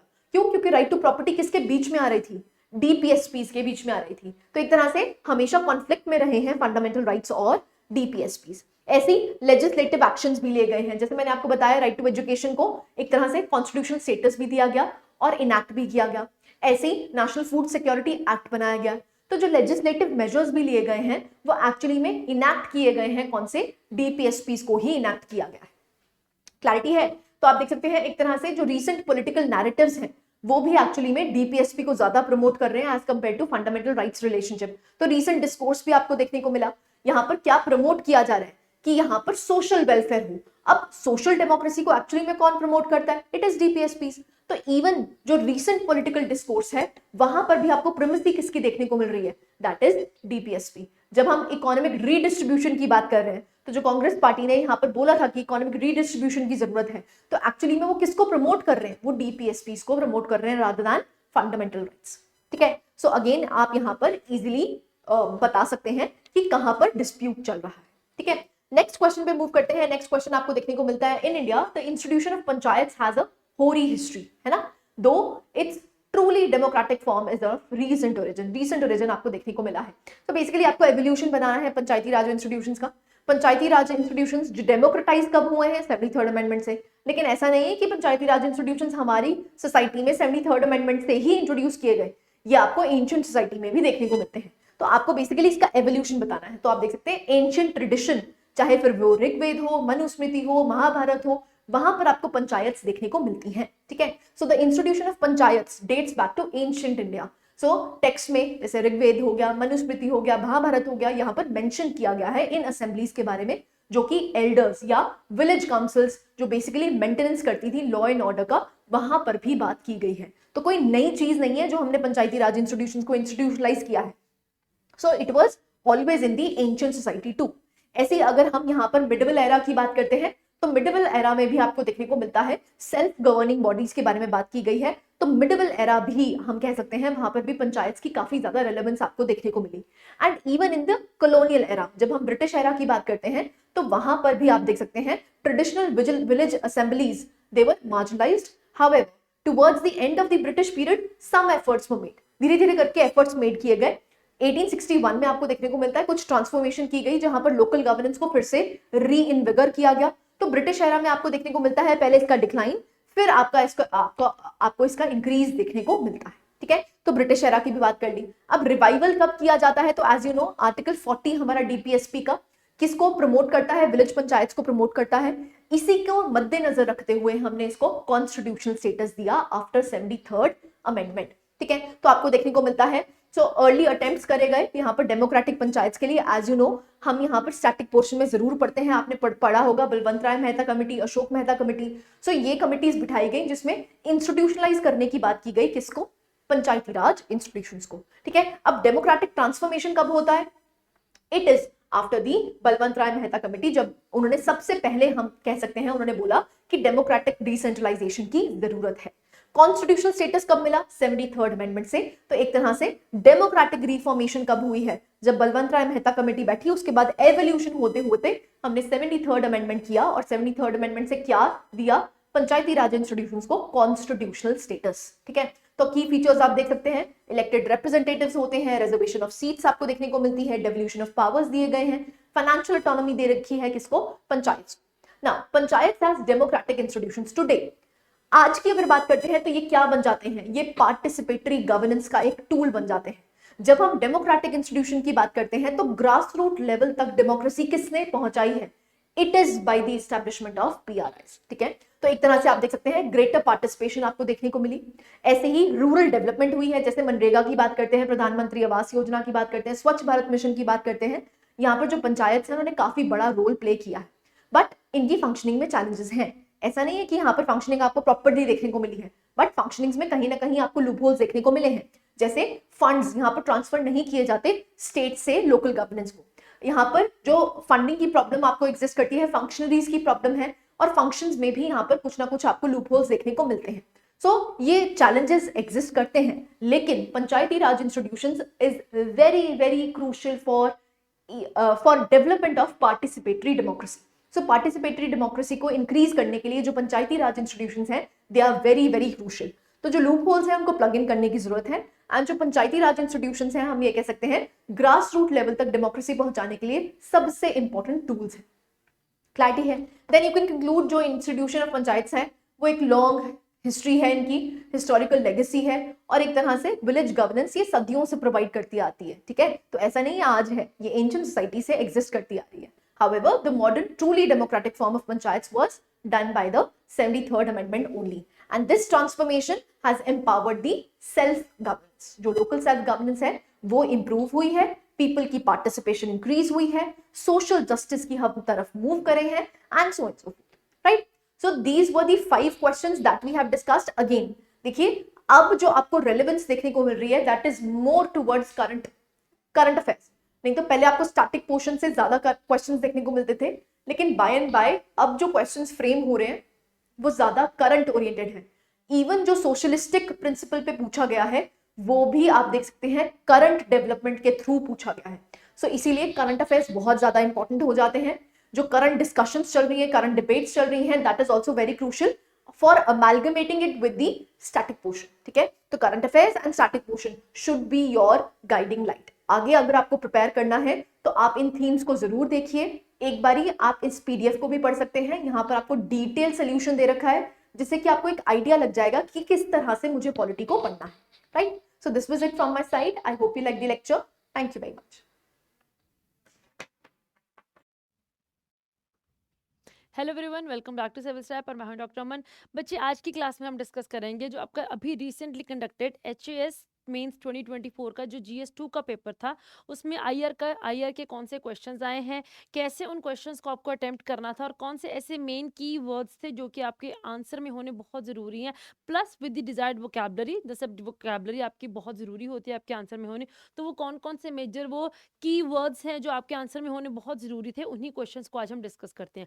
और अगर हम अपने सब्जेक्ट के क्वेश्चंस की नंबरिंग की बात करें तो 8 मार्क्स के जो आपके क्वेश्चंस आए थे, जिसमें से आपका क्वेश्चन नंबर 6, 7, 8 आईआर का पार्ट था, एंड इंडिया 12 मार्क्स का जो आपका पार्ट था, जो पेपर पार्ट बी था आपके पेपर का, उसमें से क्वेश्चन नंबर 16 एंड 17 वो भी आपके आईआर के ही क्वेश्चंस हैं। तो ये जो 5 क्वेश्चंस थे उनमें से क्या इंपॉर्टेंट था और कौन कौन से पॉइंट्स आपके आंसर में होने बहुत ज़रूरी हैं, जिसके बदौलत आपको you will be having that chance कि आपको नंबर बहुत अच्छे मिल सकते हैं, उन्हीं चीज़ों को आज हम डिस्कस करते हैं। तो चलिए स्टार्ट करते हैं आज की क्लास। ठीक है जी, तो पहले हम डिस्कस करेंगे आपके 8 नंबर के क्वेश्चंस।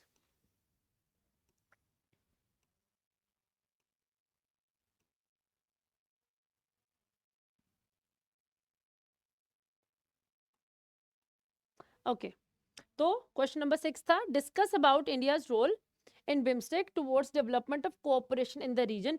कि बिम्स्टेक के द्वारा इंडिया इस रीजन में, जो बिम्स्टेक वाला रीजन है, इस रीजन में कैसे डेवलपमेंट कोऑपरेशन कैसे डेवलप कर सकती है। तो इंडिया का क्या रोल है कि वो इन बिम्स्टेक के थ्रू इस रीजन में एक development of cooperation means cooperation को डेवलप कर सकती है between the member states of this BIMSTEC. तो बहुत सिंपल क्वेश्चन था, आपको बताना था कि कैसे इंडिया, ये जो आपकी बिम्स्टेक की जो 8 कंट्रीज हैं, कैसे इस बे ऑफ बंगाल के रीजन में आप कैसे डिफरेंट कंट्रीज के साथ कोऑपरेशन बढ़ा सकते हैं, इंडिया का रोल को पूछा गया था, ठीक है ना। तो वेरी इजी क्वेश्चन है।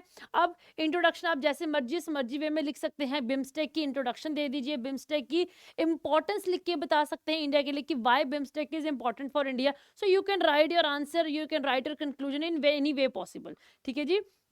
तो BIMSTEC is playing a very key important role in the development in this particular region. तो अब बात आती है कि हाँ जी, हाउ इंडिया का क्या रोल है डेवलपमेंट को लेके, ठीक है ना। तो पहला तो है कि हाँ जी, इंडिया सिंस इस रीजन की अगर हम बात करें तो ज्योग्राफिकली और साइज वाइज भी इंडिया सबसे एक मेजर पार्ट कॉन्स्टिट्यूट करता है। तो यहीं से इसका मेजर रोल आ जाता है कि इंडिया इस पूरे के पूरे रीजन को एक लीडरशिप दे सकती है, एक अपना एक ऑप्टिमिस्टिक विजन दे सकता है, ठीक है ना। So India is having that can give that leadership role and it can give that strategic vision। क्योंकि leadership role इसलिए क्योंकि इंडिया आज की डेट में is being considered as a pan global player, it is being considered as a pan Asian player। तो इस पूरे के पूरे रीजन को अगर एक कोई कंट्री जो इकट्ठे बांध के आगे लेके चलने का, जिसके पास हम कह सकते हैं कि पूरा का पूरी हम कहते हैं पॉसिबिलिटी है या फिर वो एक वैल्यूज हैं, जो रोल है वो प्ले करने की जो खासियत है, ठीक है ना, वो और क्षमता की भी अगर हम बात करें तो वो इंडिया के पास है इस पूरे के पूरे रीजन को। बिकॉज अगर हम बाकी कंट्रीज की बात करें तो साइज वाइज भी और इकोनॉमिक डेवलपमेंट वाइज भी not the other countries are not that self sufficient, but India is at that level कि इंडिया सबको आगे लेके चल सकता है। तो India can give that leadership role, ठीक है जी।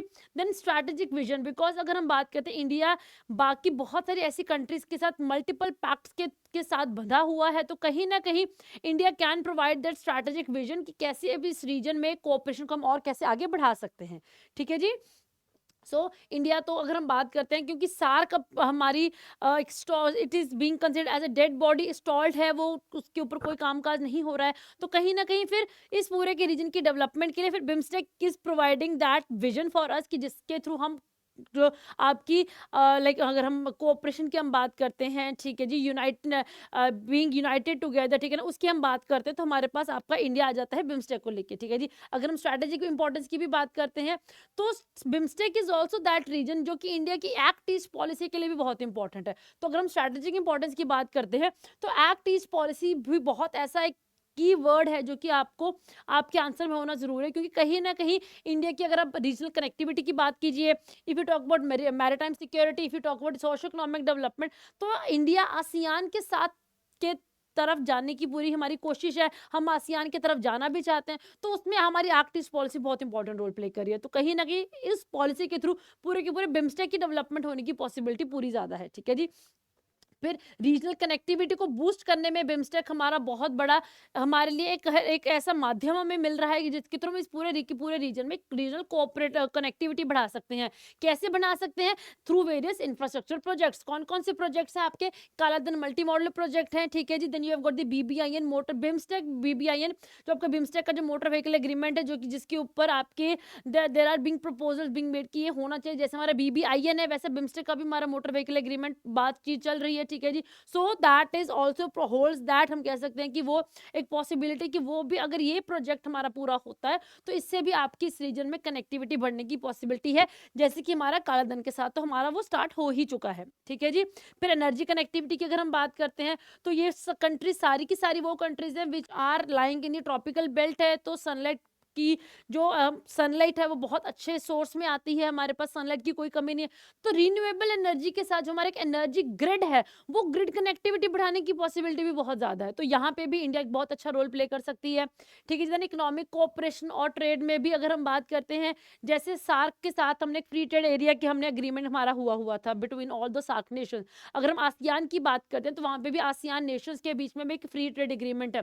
उसी तरीके से बिम्स्टेक के नेशंस में भी, ठीक है, इन सारी कंट्रीज के बीच में भी एक बिम्स्टेक फ्री ट्रेड एग्रीमेंट भी प्रपोज हुआ है, जिसके थ्रू आप intra regional and inter regional trade को बढ़ा सकते हो, ठीक है। तो ट्रेड, और अगर हम कॉमर्स की बात करते हैं, इकोनॉमिक कोऑपरेशन की बात करते हैं, तो इंडिया हैज दैट, अगर हम स्टैंडिंग कि इंडिया एक लीड ले सकती है इस पूरे के पूरे रीजन में डेवलपमेंट बनाने के लिए और सारी कंट्रीज को इकट्ठे लेके कोऑपरेशन बनाने के लिए, ठीक है जी। देन टेक्निकल असिस्टेंस की भी अगर हम बात करते हैं, then we have this India technical economic cooperation है, ठीक है ना। सो ये भी बहुत अच्छा वो माध्यम है जिसके थ्रू हम बिम्स्टेक कंट्रीज के साथ वो एक्सपर्टीज, जो टेक्निकल एक्सपर्टीज इंडिया के साथ है, इंडिया के पास है, and since we are having our global cooperation with other various technologically advance countries, तो हम वो सारे की सारी जो नॉलेज है, वो नॉलेज शेयरिंग है, वो बिम्स्टेक के साथ भी कर सकते हैं। तो again this is where India is having that role कि इस पूरे के पूरे रीजन की कंट्रीज के साथ हम कोऑपरेशन कर सकते हैं, ठीक है ना। Then very very important role about disaster management and climate change, ठीक है, बिकॉज ये वो रीजन है जहाँ पे डिजास्टर्स हैं, आपके साइक्लोन्स हैं, अर्थक्वेक्स हैं, ये आते रहते हैं, ठीक है ना। तो डिजास्टर मैनेजमेंट में फ्लडिंग है, बहुत कॉमन है यहाँ पे फ्लडिंग होना, बिकॉज क्लाइमेट चेंज की वजह से रेनफॉल के जो पैटर्न्स हैं, जो इंटेंसिटी है, वो चेंज हो रही है, तो फ्लडिंग हो गया, ठीक है ना, आपके बहुत सारे लैंडस्लाइड्स का होना, तो जितने भी डिजास्टर्स हैं, तो डिजास्टर मैंने, और डिजास्टर्स अकेले इंडिया में नहीं आते हैं, बांग्लादेश में भी आते हैं, म्यांमार में भी है, you have got Thailand also, तो मल्टीपल कंट्रीज जो इस रीजन में, so every country suffers from one or the other form of disaster, तो वहां पे भी डिजास्टर मैनेजमेंट में और क्लाइमेट चेंज में भी, since India is having that upper hand, तो we can give that knowledge sharing with the BIMSTEC countries, ठीक है।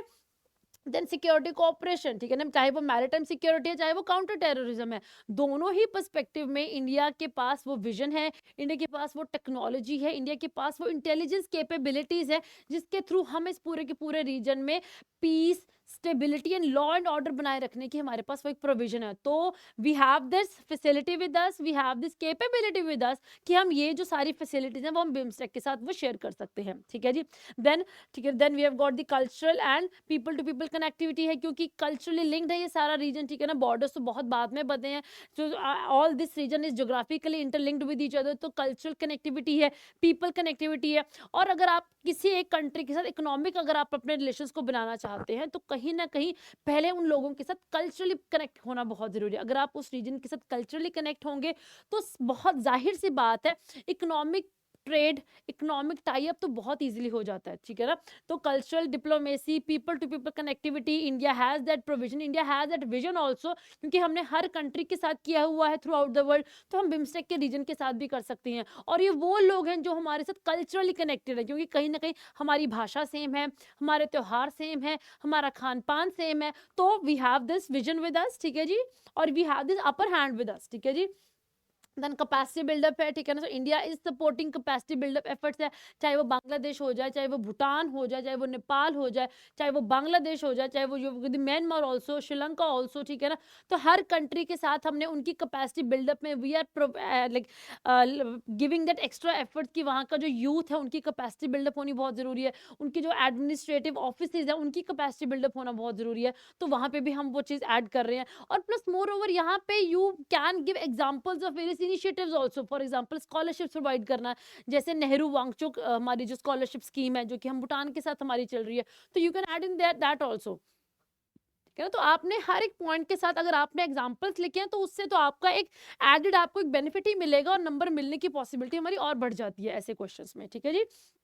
बट ये तो है कि हाँ जी, ये like this is what India is has the role. अब इसके साथ साथ अगर आपके पास स्पेस है, एंड चाहे थोड़ी भी है, but you should definitely add in कि क्या चैलेंजेस फेस करने पड़ सकते हैं, क्योंकि ये तो इंडिया का रोल है डेवलपमेंट में, अगर हमने कोऑपरेशन करना चाहते हैं, but definitely there must be some challenges also, तो आपको वो चैलेंजेस भी ध्यान में रखना है। चैलेंजेस के बिना आपका आंसर इनकम्प्लीट होगा। तो कौन कौन से चैलेंजेस इंडिया फेस कर रहा है? पहली बात तो इंस्टीट्यूशनल वीकनेस है, ठीक है जी, हमारा जो बिम्स्टेक का जो सेक्रेटरीएट है, so that is having that we having that weak secretariat है, ठीक है जी। ब्यूरोक्रेटिक डिलेज हमारे बहुत ज्यादा होते हैं, एंड बाइंडिंग एग्रीमेंट्स नहीं है, एग्रीमेंट हो रहा है but that is not binding, ठीक है ना। जो कंट्रीज अपने इकोनॉमिक किस लेवल पे है उसके ऊपर ध्यान रख के वो करते हैं कि हाँ would we want to continue with this agreement और नॉट। तो वो बाइंडिंग नहीं है, जैसे आसियान में इट इज बाइंडिंग, यूरोप में इट इज बाइंडिंग, बिम्स्टेक में वो बाइंडेडनेस नहीं है। तो बाइंडिंग एग्रीमेंट होना बहुत जरूरी है, ठीक है ना। और ये कहीं ना कहीं एक चैलेंज आ जाता है, ठीक है जी। Then diverse and different economic levels in political scenarios, ठीक है ना। चाहे आप नेपाल की बात कर लीजिए, मल्टीपल कोलिशन गवर्नमेंट्स बनती हैं, आप म्यांमार की बात कर लीजिए, आज की डेट में वहां पे तो क्या चल रहा है, मिलिट्री रूल चल रहा है, ठीक है जी। Then you have got the Sri Lanka है, अभी इकोनॉमिक टर्मोइल होके हटा है। तो हर कंट्री का इकोनॉमिक जो लेवल है वो डिफरेंट है, ठीक है ना, उनका जो पॉलिटिकल सेटअप है वो डिफरेंट है। तो ये कहीं ना कहीं एक रोड ब्लॉक की तरह काम करता है, जिसके थ्रू हम जो एक पोटेंशियल था वो रीच नहीं कर पा रहे हैं। लिमिटेड इंफ्रास्ट्रक्चर एंड कनेक्टिविटी है। अगर हम कालाधन की भी अगर हम बात करते हैं तो कालाधन मल्टी मॉडल प्रोजेक्ट 2014 में साइन हो गया था और उसका जो पहला कंसाइनमेंट है वो 2023 में गया है। तो can you see the delay of 9 to 10 years.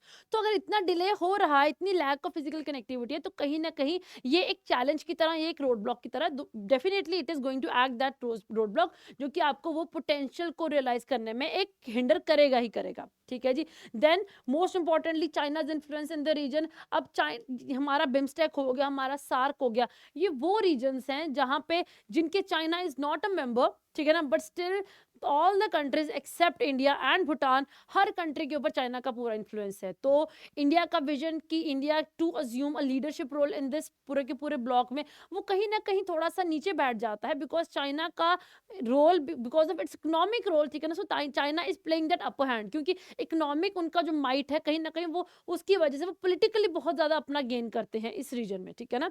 So that is also a challenge. And then slow progress on economic integration. अब चाहे आपका फ्री ट्रेड एग्रीमेंट हो रहा है, इंट्रा रीजनल ट्रेड है, ये सब में बहुत डिले हो रहा है, ये नहीं हो पा रहा है, तो that is also acting as that road block, ठीक है जो। तो ये सारे के सारे चैलेंजेस हो गए हैं। अभी अपने पॉलिटिकल इंस्टेबिलिटी की तो बात कर ही ली है कि देयर इज पॉलिटिकल इंस्टेबिलिटी, चाहे वो you have got Nepal, coalition governments नहीं फॉर्म हो रही हैं, ठीक है जी। देन बार बार इलेक्शंस होते हैं, म्यांमार की बात कर लीजिए, मिलिट्री रूल हो रहा है, यू टॉक अबाउट अभी रिसेंटली बांग्लादेश है, तो वहाँ पे भी पॉलिटिकल टर्मोइल चल रहा है। Then you have got the Sri Lanka है, वहाँ पे भी है। तो ये सारा का सारे रीजन में जो पॉलिटिकल इंस्टेबिलिटी है, जो पॉलिटिकल टर्मोइल है, वो कहीं ना कहीं हमारा जो पोटेंशियल है उसको हम नहीं रीच कर पा रहे हैं। So that is also one of the challenge, ठीक है जी। एंड देन लिमिटिंग फंडिंग है, इन्वेस्टमेंट है, ये तो है ही है, because Asia, the South East Asia, the South Asia is considered as one of the poor regions of the world along with Africa. तो फंडिंग लिमिटेड है, investment limited, so that also acts as road block. तो ये आपके कुछ points थे जो कि आपके इस आंसर में होने बहुत जरूरी थे। अब क्योंकि आंसर में स्पेसिफिकली मेंशन नहीं था कि आपने चैलेंजेस लिखने हैं, तो कहीं ना कहीं वो चैलेंज वाला पार्ट आपको बहुत कंसाइज वे में लिखना है, बट लिखना बहुत जरूरी है, ठीक है ना। तब भी तो फिर आप अपने आंसर को एक वे फॉरवर्ड की तरह, ठीक है ना, समराइज नहीं करेंगे, वे फॉरवर्ड की तरह करेंगे कि हाँ जी इंपॉर्टेंस है, ये इंडिया का रोल है, ये इंडिया ये कर सकता है, बट इतने चैलेंजेस भी हैं, तो इन चैलेंजेस को हम कैसे ओवरकम कर सकते हैं, ठीक है ना। By speeding up the projects, by adding in more funding into that region, ठीक है ना, by putting in more technology into this region. Through this only we can improve the cooperation in this region, because eventually आपको way forward में conclusion में एक way forward करना जरूरी है कि इंडिया और कैसे एक्ट कर सकता है, ठीक है ना। पहला तो क्या रोल क्या था, अब इंडिया और क्या ऐड कर सकता है, वो आपको ने अपने कंक्लूजन में लिखना था, ठीक है जी।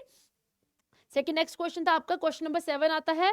सो क्वेश्चन 7 था व्हाट इज क्वाड, क्वाड क्या है, और आपने बताना था कि इस ऑर्गेनाइजेशन के थ्रू, क्वाड के through India Indo Pacific region में कैसे शांति बना सकता है। How can India like what is the India's role in the establishment of peace in the Indo-Pacific region through this organization। तो बहुत इजी क्वेश्चन है, इसमें कुछ सोचने की भी जरूरत नहीं है कि कैसे इंट्रोडक्शन लिखेंगे, simply write what is Quad as an introduction, ठीक है ना। तो क्वाड क्या है, ठीक है जी, ये कब फॉर्म हुआ था, अब इंडिया का रोल क्या है, how it can maintain peace in this region. सबसे पहले हमारा विजन आसियान सेंट्रलिटी, ठीक है ना। अगर हम आसियान सेंट्रलिटी को आगे लेके चलेंगे तो कहीं ना कहीं we will be having that vision कि हमने इस रीजन में किसी एक कंट्री की हेजिमनी को हम नहीं प्रमोट कर रहे हैं। यहाँ की जो कंट्रीज है, जो कि यहाँ की जो ज्योग्राफिकली जो रेजिडेंट कंट्रीज है, रेजिडेंट पावर्स है, उनका सेंट्रल रोल, उनकी जो विल है, हम उसको एक्सेप्ट करते हैं, उसको रिकॉग्नाइज करते हैं।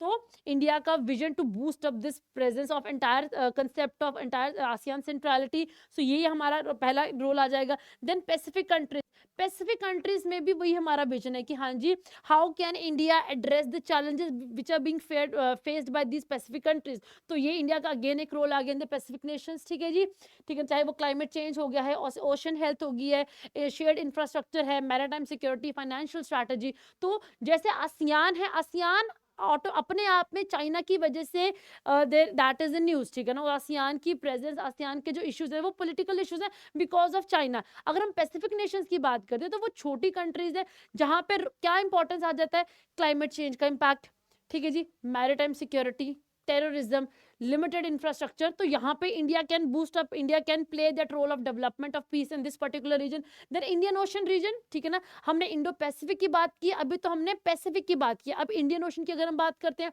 तो हमारे इंडियन ओशन आपका जो रिम एसोसिएशन है, इंडियन ओशन रीजनल आउटलुक हो गया है। तो इसके थ्रू इंडिया इस रीजन में, इंडियन ओशन वाले रीजन में हम वही जो पीस बनाए रखने में हमारा एक बहुत इंपॉर्टेंट रोल यहाँ पे आता है, ठीक है जी। Then emerging Indo Pacific dimension, और एमर्जिंग डायमेंशंस क्या है, मैरीटाइम सिक्योरिटी, ठीक है जी, then you have got the counter terrorism efforts, then you have got you know the how you can counter the narcotic smuggling, how you can counter the smuggling of counterfeit currency, the human smuggling, ठीक है जी। तो ये अब ये नए Indo Pacific dimension है जो कि अब एड ऑन हो रहे हैं, ठीक है जी। तो इनके ऊपर भी to putting how India can emphasise on respecting the guidelines of UN clause said that this region is an high seas है, ये इंटरनेशनल वाटर्स हैं, so we have to respect कि हाँ जी ये since these are international waters so they have to be used, ठीक है ना, यहाँ पे किसी एक कंट्री की विल नहीं चलेगी, so this should be respected towards all the countries, ठीक है जी।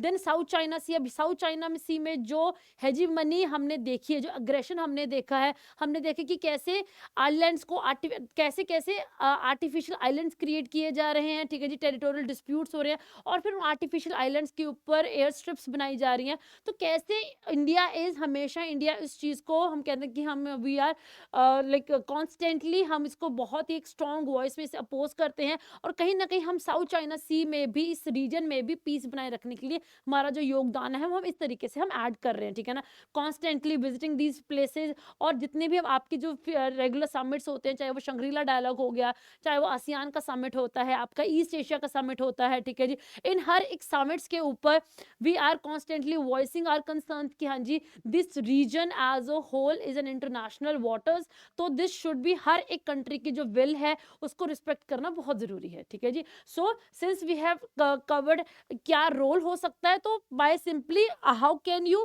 Conclude your answer, by simply summarizing, ठीक है ना। तो अगर हम कहते हैं, अगर हम समराइज कैसे करेंगे, विद द पर्सपेक्टिव और with the context of Quad, ठीक है ना। तो क्या कह सकते हैं कि that over the past some years जो आपके क्वाड लीडर्स हैं, चाहे उनके जो मेन जो आपके प्रीमियर्स हैं वो चाहे उनके चाहे फॉरेन लीडर्स हैं, so they are meeting up regularly, और इन रीजन में, इस रीजन में क्या क्या इश्यूज हैं, क्या क्या चैलेंजेस हैं, उनको एड्रेस करने के लिए they are frequently talking with each other, okay जी। सो नेक्स्ट क्वेश्चन जो आपका 8 नंबर में आया था, so that was about the soft power attributes of Indian foreign policy. अब ये तो बहुत इजी क्वेश्चन है कि हम हमेशा सॉफ्ट पावर और हार्ड पावर की बात करते हैं, तो हमारी फॉरेन पॉलिसी में सॉफ्ट पावर एट्रीब्यूट्स क्या है, वेरी इजी क्वेश्चन। तो पहले तो बता दो कि सॉफ्ट पावर होता क्या है, कोई रॉकेट साइंस नहीं है, कोई सोचने की जरूरत नहीं कि क्या कैसे इंट्रोड्यूस करेंगे, simply tell us what is soft power. एक इंटरनेशनल पार्लेंस में सॉफ्ट पावर क्या होती है, ठीक है ना। अब इंडिया के एट्रीब्यूट्स क्या है सॉफ्ट पावर के, तो हमारा कल्चर आ जाता है, ठीक है ना, ये हमारा सबसे पहला सॉफ्ट पावर आ जाती है। फिर हमारी वैल्यूज है कि हाँ जी इंडिया किन वैल्यूज को होल्ड करके रखता है, कि हाँ जी नॉन वायलेंस हो गया, हम किसी टेरिटोरियल इंटेग्रिटी को, सोवरेनिटी को हम रिस्पेक्ट करते हैं, ये हमारी वैल्यूज आ जाती हैं, ठीक है ना। कम्युनिकेशन है, हम सॉफ्ट पावर के थ्रू हम अपने कंसर्न्स को भी वॉइस कर लेते हैं टू ऑल द कंट्रीज, तो ये हमारी सॉफ्ट पावर एट्रीब्यूट ही है कि हम जो हमारा कम्युनिकेशन चैनल है हम उसको then we keep that communication channel open, ठीक है ना, हम बंद नहीं करते हैं, हम कोई ओपेसिटी नहीं लेकर आते हैं, ठीक है ना। देन ट्रेड एंड इन्वेस्टमेंट, ठीक है, that is also in that strategic investments add in करते हैं थ्रू योर सॉफ्ट पावर, ठीक है। देन मैसेजेस, ठीक है ना। So India also uses official channels like speeches हो गया, प्रेस कॉन्फ्रेंसेस हो गया, जिसके थ्रू हम अपनी सॉफ्ट पावर की जो विजन है वो दुनिया भर में प्रमोट करते हैं, ठीक है ना। सो हमारे जो 5 मेन पिलर्स हैं हमारी सॉफ्ट पावर के, जिसमें आपका सम्मान आता है, संवाद आता है, समृद्धि आती है, सुरक्षा और संस्कृति, ये हमारे 5 पिलर्स हैं सॉफ्ट पावर के, ठीक है ना। हम इन सॉफ्ट पावर्स को यूज करके कहीं ना कहीं अपनी जो ग्लोबल प्रेजेंस है हम इसी तरीके से उसको आगे बूस्ट अप करते हैं। तो यही हमारी सॉफ्ट फॉरेन पॉलिसी की 5 हमारे जितने भी हमारे एट्रीब्यूट्स हैं सॉफ्ट पावर के, ठीक है जी। So this is how you can conclude your answer, ठीक है। तो ये हमारे क्वेश्चंस आए थे 8 नंबर के, ठीक है जी। उसके बाद हमारे जो अगर हम 12 नंबर की क्वेश्चंस की बात करते हैं तो वहां पे हमारे क्वेश्चंस आते थे question number 16 and question number 17। तो डिस्कस कर लेते हैं कि क्वेश्चन नंबर 16 और 17 में हमारे कौन से क्वेश्चंस आए थे। So this was question number 15। So yes, now question number 16वां जो हमारा क्वेश्चन था वो था कि discuss about the impact of 4 defence pacts which were signed between India and USA on India's foreign policy. India और यूएसए के बीच में जो आपके 4 डिफेंस पैक्ट साइन हुए थे उसका इंडिया की फॉरेन पॉलिसी के ऊपर क्या इम्पैक्ट हुआ है। तो इंट्रोडक्शन क्या करोगे, इंट्रोडक्शन लिखोगे आप अपने इंडिया और यूएस के बीच में जो 4 आपके जो मल्टीपल वो डिफेंस पैक्ट साइन हुए थे, कोमकासा, बेका, लेमोआ, ठीक है जी, उनके बारे में आपको लिखना था कि ये क्या है, ठीक है जी। So these were the foundational 4 agreements है, ठीक है जी। लेमोआ हो गया, जी सोमिया हो गया, कोमकासा हो गया एंड बेका हो गया, ठीक है ना। अब इनका क्या इम्पैक्ट पड़ता है, तो पहला क्या इम्पैक्ट है, they are helping in countering China's influence, ठीक है ना।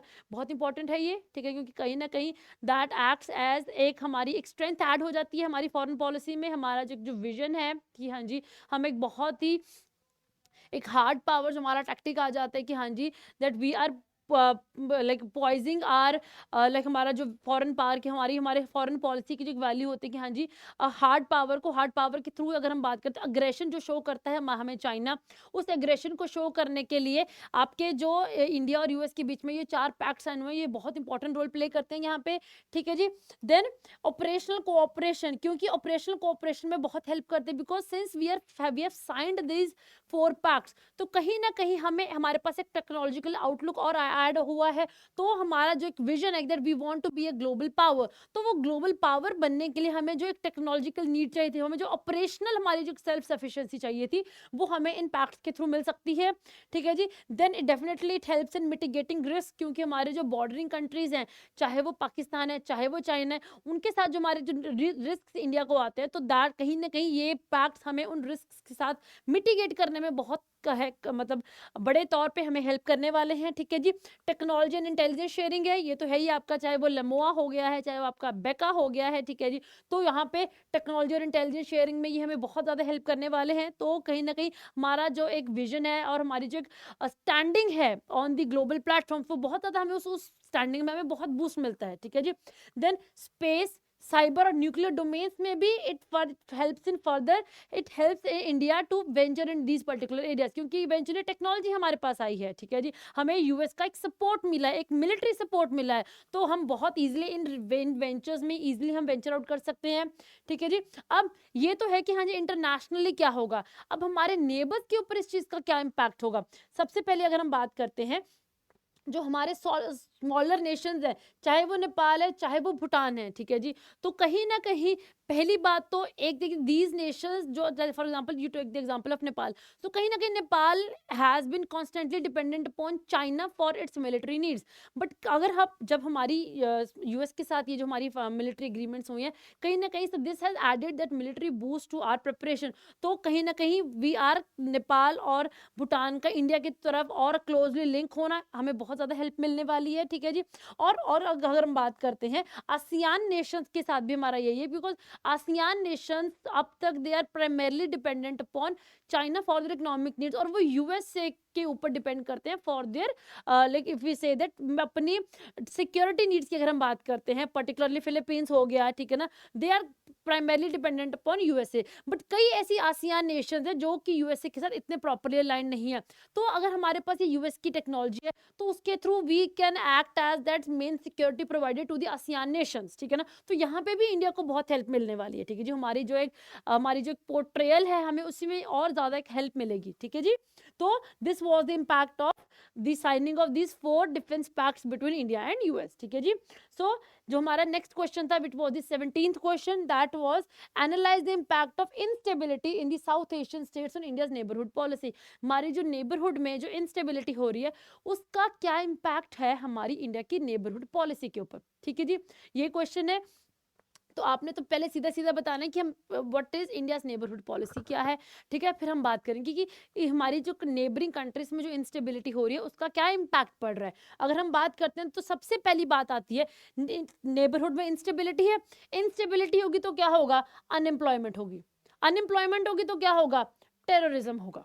ठीक है जी, तो कहीं ना कहीं अगर हम बात करते हैं सो this is the first impact जो कि इंडिया के ऊपर होने वाला है कि इंस्टेबिलिटी की वजह से अनएम्प्लॉयमेंट होगी और टेररिज्म होगा, तो इंडिया के ऊपर जो एक सिक्योरिटी रिस्क बनते हैं, ठीक है जी, इकोनॉमिक रिस्क हमारे ऊपर बनते हैं, तो यहाँ पे वो चीज आ जाती है। ठीक है जी, अगर हम बात करते हैं अब आप इसी चीज को हर कंट्री के साथ रिलेट कर सकते हैं। अगर हम म्यांमार की बात करते हैं तो again insurgency and refugee influx बहुत हुआ है हमारे पास म्यांमार की वजह से। सो हमने अभी देखा है कि at a very large number refugee जो आपके जो रोहिंग्या रिफ्यूजीज है वो इंडिया में आए हैं। तो अगेन अगर हम बात करते हैं हमारे इकोनॉमिक आर्किटेक्चर के ऊपर एक बर्डन हुआ है, सिक्योरिटी पर्सपेक्टिव से हमारी कंट्री के लिए डेंजर था। ठीक है ना, so that is the impact on this. Because अगर हम नेबरहुड फर्स्ट की पॉलिसी बात करते हैं तो हमारे नेबरहुड फर्स्ट में तो with an open hands with open arms we want to engage with our neighbours, but in उस इंस्टेबिलिटी की वजह से वो जो हमारा विजन है वो हम पूरा नहीं कर सकते हैं। ठीक है जी, तो वही चीज हम बाकी कंट्रीज के साथ भी देखेंगे। Same goes for Afghanistan also, because we wanted to go all out to help Afghanistan, but अगर वहां पे एक militant organization का रूल आ गया तो वो कहीं ना कहीं that acts as a roadblock in our neighborhood first policy। ठीक है जी, same is the situation for Sri Lanka, वहां पे इकोनॉमिक टर्मोइल है। अब जहां पे इकोनॉमिक टर्मोइल आ जाता है, ठीक है ना, वहां पे भी again all these anti national elements के अगर हम ग्रोथ की बात करते हैं वो और ज्यादा ग्रो करेंगे, तो अगेन सिक्योरिटी पर्सपेक्टिव से हमारे लिए ये चीज ठीक नहीं है। ठीक है जी, मालदीव्स की अगर हम बात करते हैं तो यहाँ वहां पे तो प्रॉपर इंडिया आउट कैंपेन चला था। सो अगेन ठीक है ना, and then more over that particular country is in the centre of the Indian Ocean, so it is very important for us. And that country की अगर हम demography की बात करें तो वहां पे मुस्लिम पॉपुलेशन है, तो that can be used by the hardcore fundamentalists to promote and to propagate terrorism against India, तो that is a cause of worry for India। ठीक है जी, एंड नेपाल, क्योंकि वहां पे भी लीडरशिप टर्मोइल होता रहता है, पॉलिटिकल हम कह सकते हैं कि चाइना का पॉलिटिकल इन्फ्लुएंस बहुत ज्यादा है नेपाल में, तो then that also acts as हम कह सकते हैं कि हमारे लिए कंसर्न है, ये हमारे लिए एक वरी का बात आ जाती है। So that also acts as the nature. ठीक है जी, एंड अलॉन्ग विद दिस, ठीक है ना, along with the strategic implications, ठीक है जी, an unstable neighborhood also pose an economic threat to India। ठीक है ना, as per the World Bank report। so World Bank report के अकॉर्डिंगली भी उन्होंने यही चीज कही है कि हमारी जो नेबरहुड की अगर हम बात करते हैं तो हमारी बीच में जो इंट्रा रीजनल कोऑपरेशन है वो बहुत कम है। ठीक है ना, कितनी है, द इंट्रा सार्क जो ट्रेड है दैट इज जस्ट 5%। तो वो क्या है, 5% का मतलब है कि that is nothing, that is amounts to nil. तो इतने कम कोऑपरेशन होने की वजह से इकोनॉमिक इंटीग्रेशन ही नहीं है, तो वो भी हमारी जो नेबरहुड फर्स्ट पॉलिसी में जो हमने इकोनॉमिक इंटीग्रेशन की हम बात कर रहे हैं उसके ऊपर भी again there is a road block. और यही अगर हम आसियान की बात करते हैं तो वो 25% है, यूरोप की बात करते हैं तो वो 40% है, अब इंडिया के साथ तो वो चीज नहीं है। तो ये हमारा चैलेंज है। अब हमारा क्वेश्चन किसके ऊपर एंड हो रहा है, चैलेंज के ऊपर, एक नेगेटिव सेंस में हो रहा है। तो what you have to do, you have to write the effort जो कि इंडिया उठा सकता है। ठीक है ना, क्वेश्चन क्या था कि हाँ जी इफेक्ट क्या है नेबरहुड की इंस्टेबिलिटी का इंडिया के ऊपर, तो question was in negative connotation. तो आपको अपने आंसर में एक वे फॉरवर्ड लिखना बहुत जरूरी है। अगर आपने अपना क्वेश्चन नेगेटिव टोन पे खत्म किया है तो मान के चलिए कि बच्चे नंबर नहीं मिलने वाले हैं, कम नंबर मिलेंगे। ठीक है जी, तो क्या कर सकते हैं, ठीक है जी, पहले हमारा विजन आया था, हमने लॉन्च किया था हमारी पंचशील, फिर आई थी हमारी गुजराल डॉक्ट्राइन। ये हमारा विजन था कि हमने अपने नेबरहुड के साथ कनेक्ट करना है। अब उसके बाद जो हमारी करंट गवर्नमेंट है उनके द्वारा तुम्हारी नेबरहुड फर्स्ट पॉलिसी ही आ गई है। ठीक है ना, सो उस नेबरहुड फर्स्ट पॉलिसी के थ्रू हम अपने नेबरहुड के साथ economically, strategically and culturally connect करने की बात करते हैं। ठीक है जी, सो वो कौन कौन से हैं, सम्मान, संवाद, सहयोग, शांति एंड समृद्धि। ठीक है ना, so this is the 5S approach जो कि हम अपने नेबरहुड फर्स्ट पॉलिसी के अंडर अपने इस पूरे के पूरे रीजन के साथ अपनी कनेक्टिविटी को बूस्ट करने के लिए, कोऑपरेशन को बढ़ाने के लिए और पीस एंड स्टेबिलिटी लाने के लिए, सो this is what India is working upon, कि कैसे हम अपने कंट्री के साथ, अपने इस पूरे के पूरे रीजन के साथ कैसे we can go in and we can boost up the cooperation in this particular region. ठीक है जी, तो यही हमारे क्वेश्चंस आपके एचएएस मेंस के जीएस 2 के पेपर में आए थे with respect to international relations. उम्मीद करती हूँ कि आपका जो पेपर है वो बहुत अच्छा गया होगा और आपके पेपर में आपने जो आंसर्स हैं वो कहीं ना कहीं उनमें ये मेजर कीवर्ड्स को आपने ध्यान में रख के अपना पेपर अटेम्प्ट किया होगा। ठीक है जी, सो विद दैट, ठीक है ना, so this video comes to an end. I hope कि आपके पेपर में जो नंबर है वो बहुत अच्छे आए। सो विद दिस विशेष, ठीक है ना, आई just take a leave from you people, ठीक है ना। So till then we'll meet next time. Thank you, goodbye, take care and all the very best for your result. Thank you ji.